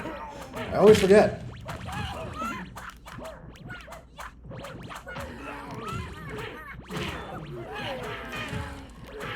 I actually need to test it, because like turning on the Easter bunny like changes the interface. But I haven't tested that with the new interface. I need to make sure it doesn't like break the game terribly.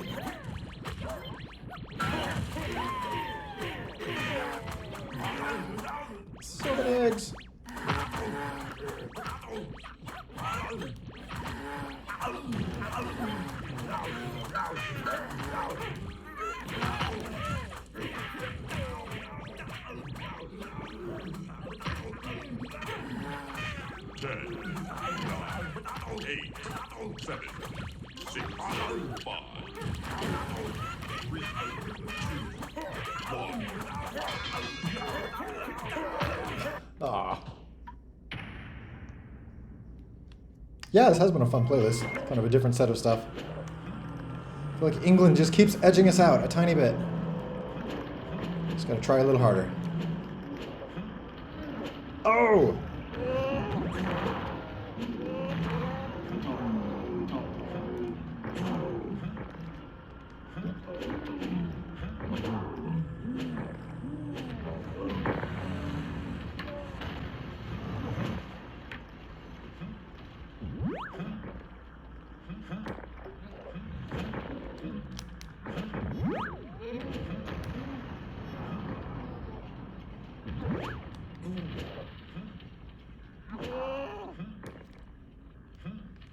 I don't know if I've done slow-mo hockey. It's kind of interesting. You can plan your hits a little bit more.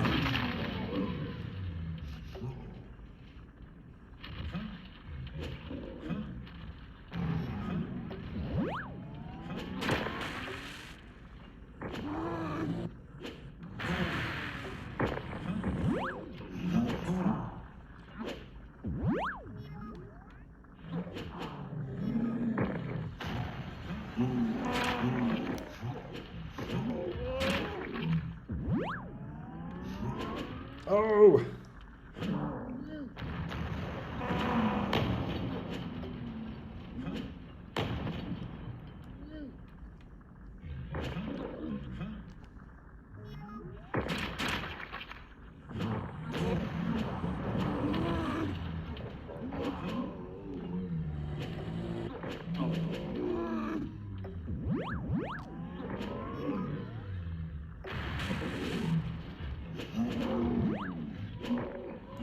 Oh no! No!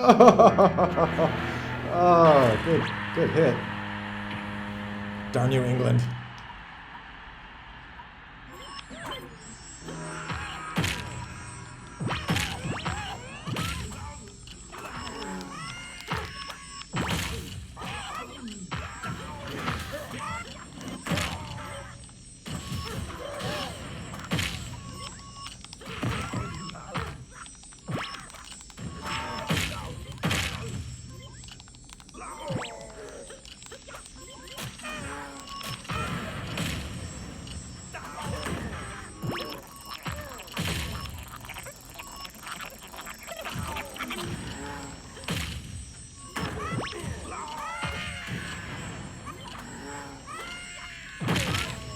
It is always fun to just go like ballistic missile mode on this. Whoops. Missile's supposed to explode after it hits, not midway.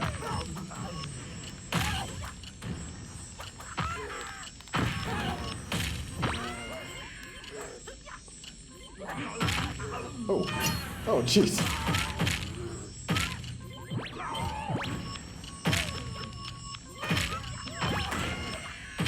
Oof.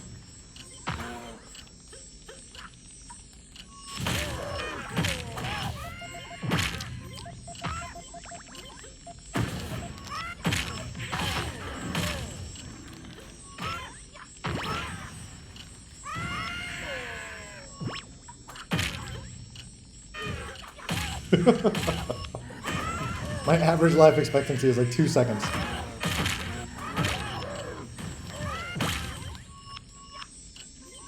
Alright.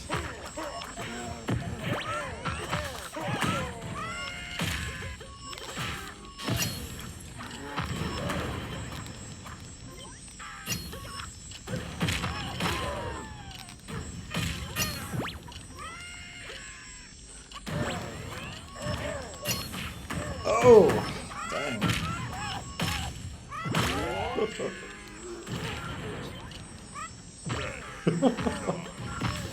Hey, okay, well usually these are close games. We're getting it handed to us this one. Alright. I'm just gonna throw my corpse onto the flag, see what happens. Didn't help much.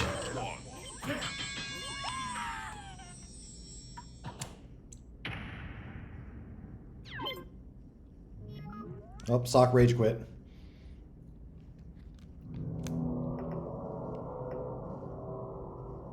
Oh. Okay.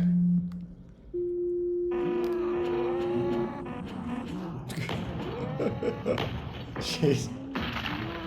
The explosion. Oh, almost.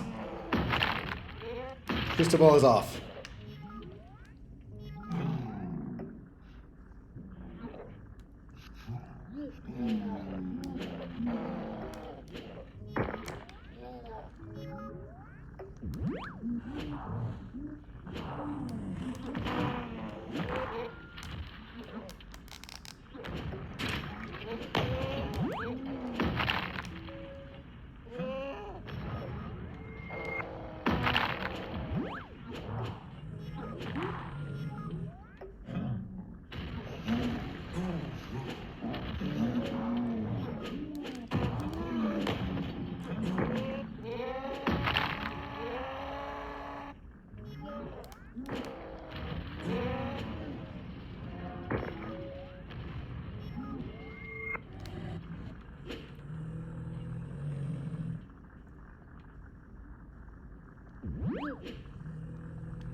Oh, I thought I could get that TNT. Not quite.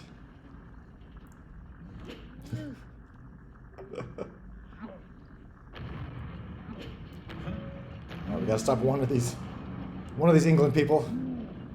Oh, there we go.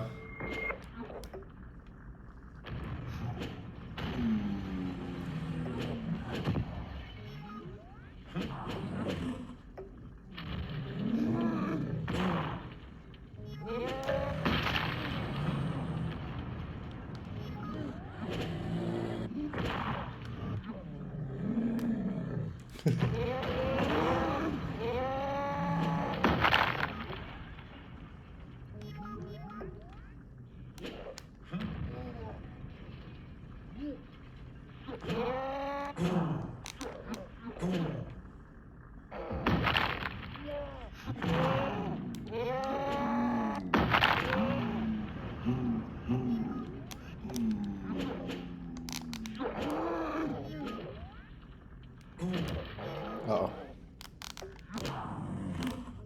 Uh-oh. That's not good.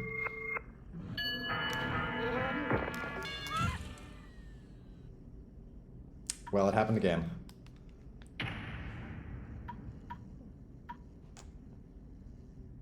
Ah, well, that was fun.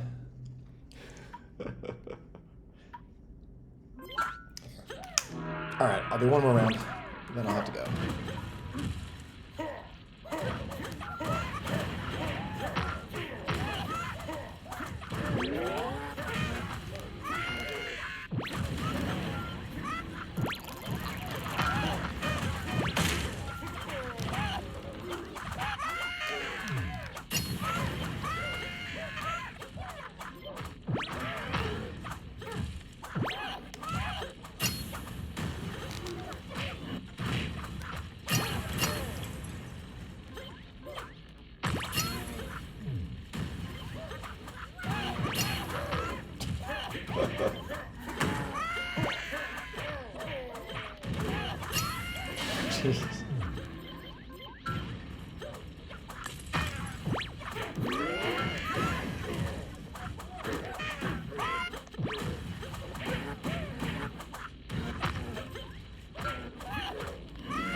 Go Ireland! Come on, just 2. Oh, so close. I'll be happy if we can win 1 round of something. Oh wow, that's interesting. Wow, that was unexpected. Well, this is a good playlist. Lots of like interesting combinations.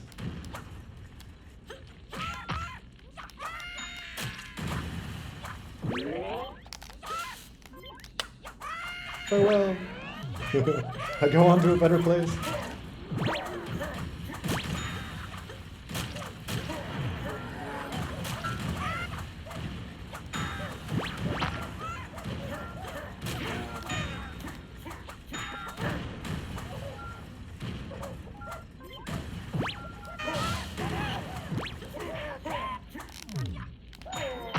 Oh, sorry, saw. Crap. No!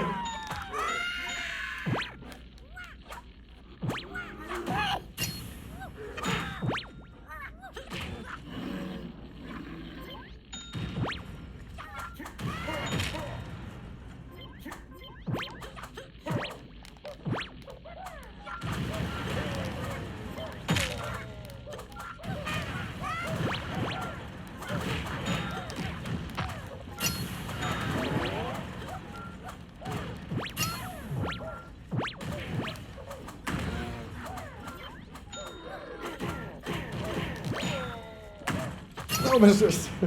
I need to stop throwing ice bombs. This ends badly.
It's a very specific number, 68.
Dang, stop that bear.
Almost there. It's a marathon.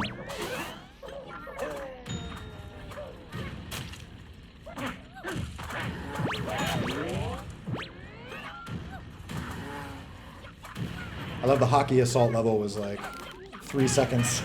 This one's like an hour later.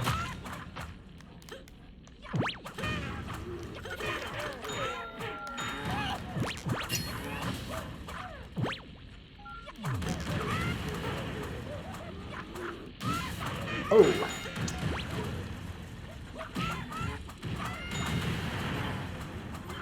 Alright, just gotta believe.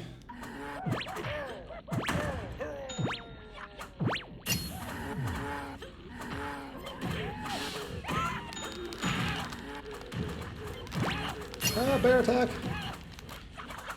Run away! Oh, blow up!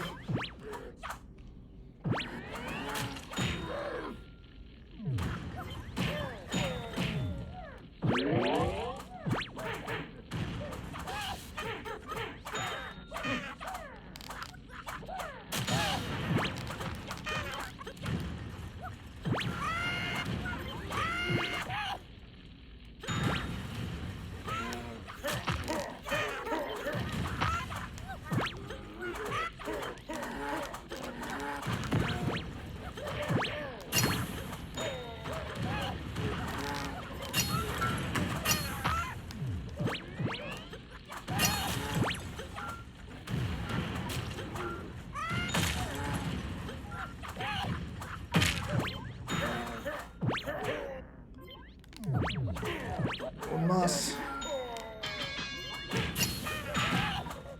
We did it, guys. Dreams can come true. Alright, there's nothing left to accomplish. I feel satisfied.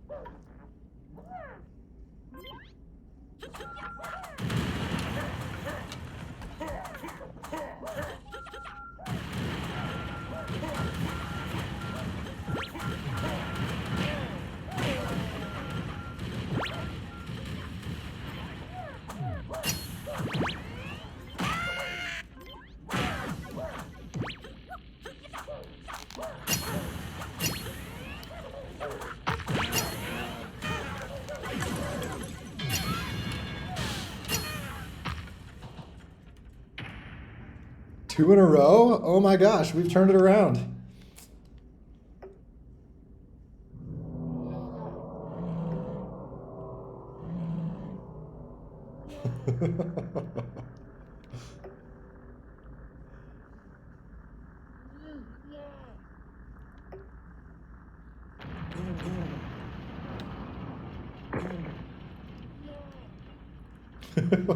Mr. Mushroom up there all stoic looking.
Nice shimmy.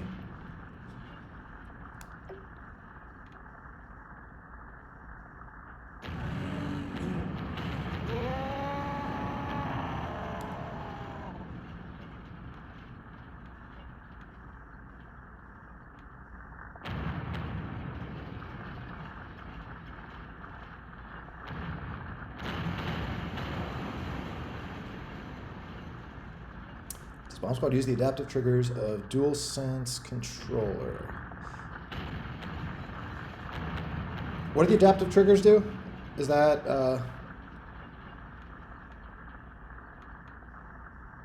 I remember dealing with those at some point.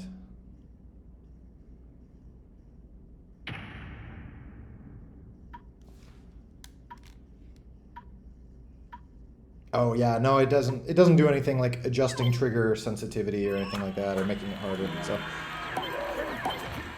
all right. Well, that was fun, but I think I got to. At least Ireland got a victory or two, so I'm happy now. But yeah, good games, good games. Ooh, that's cool. I like that idea or design. Ooh, all good designs. I love the little gnome dude here.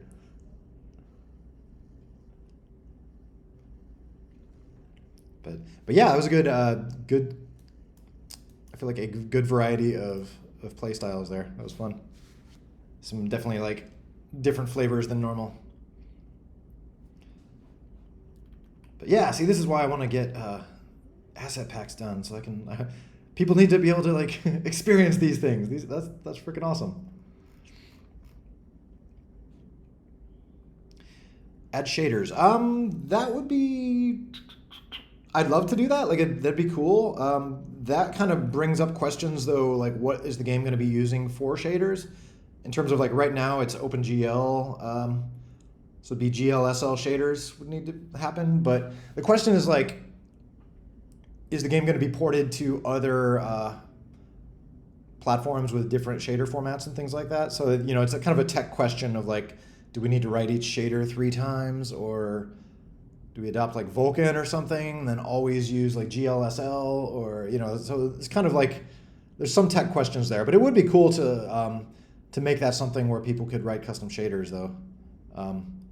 That's more just like something I lump that in with like graphics improvements, which I'm kind of punting on right now.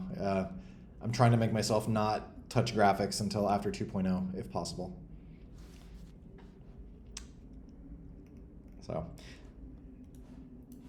okay, now Sock, see you, Sock. Okay, I'll DM you. On that note, yeah, any other last notes or thoughts or whatever? Otherwise, I guess we'll wrap up for this week's episode.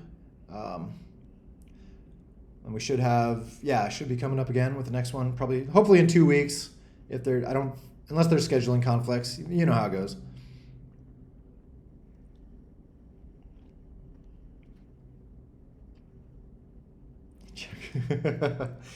All right, I will check PRs. There's I've been pulling a few in lately, but yeah, there's definitely a few more I need to take a look at.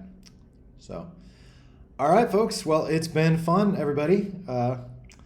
Yeah, thanks for joining, and yeah, I'll post this on YouTube tomorrow. So if anyone missed anything, catch it there.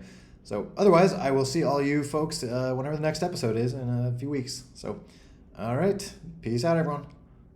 Bye-bye.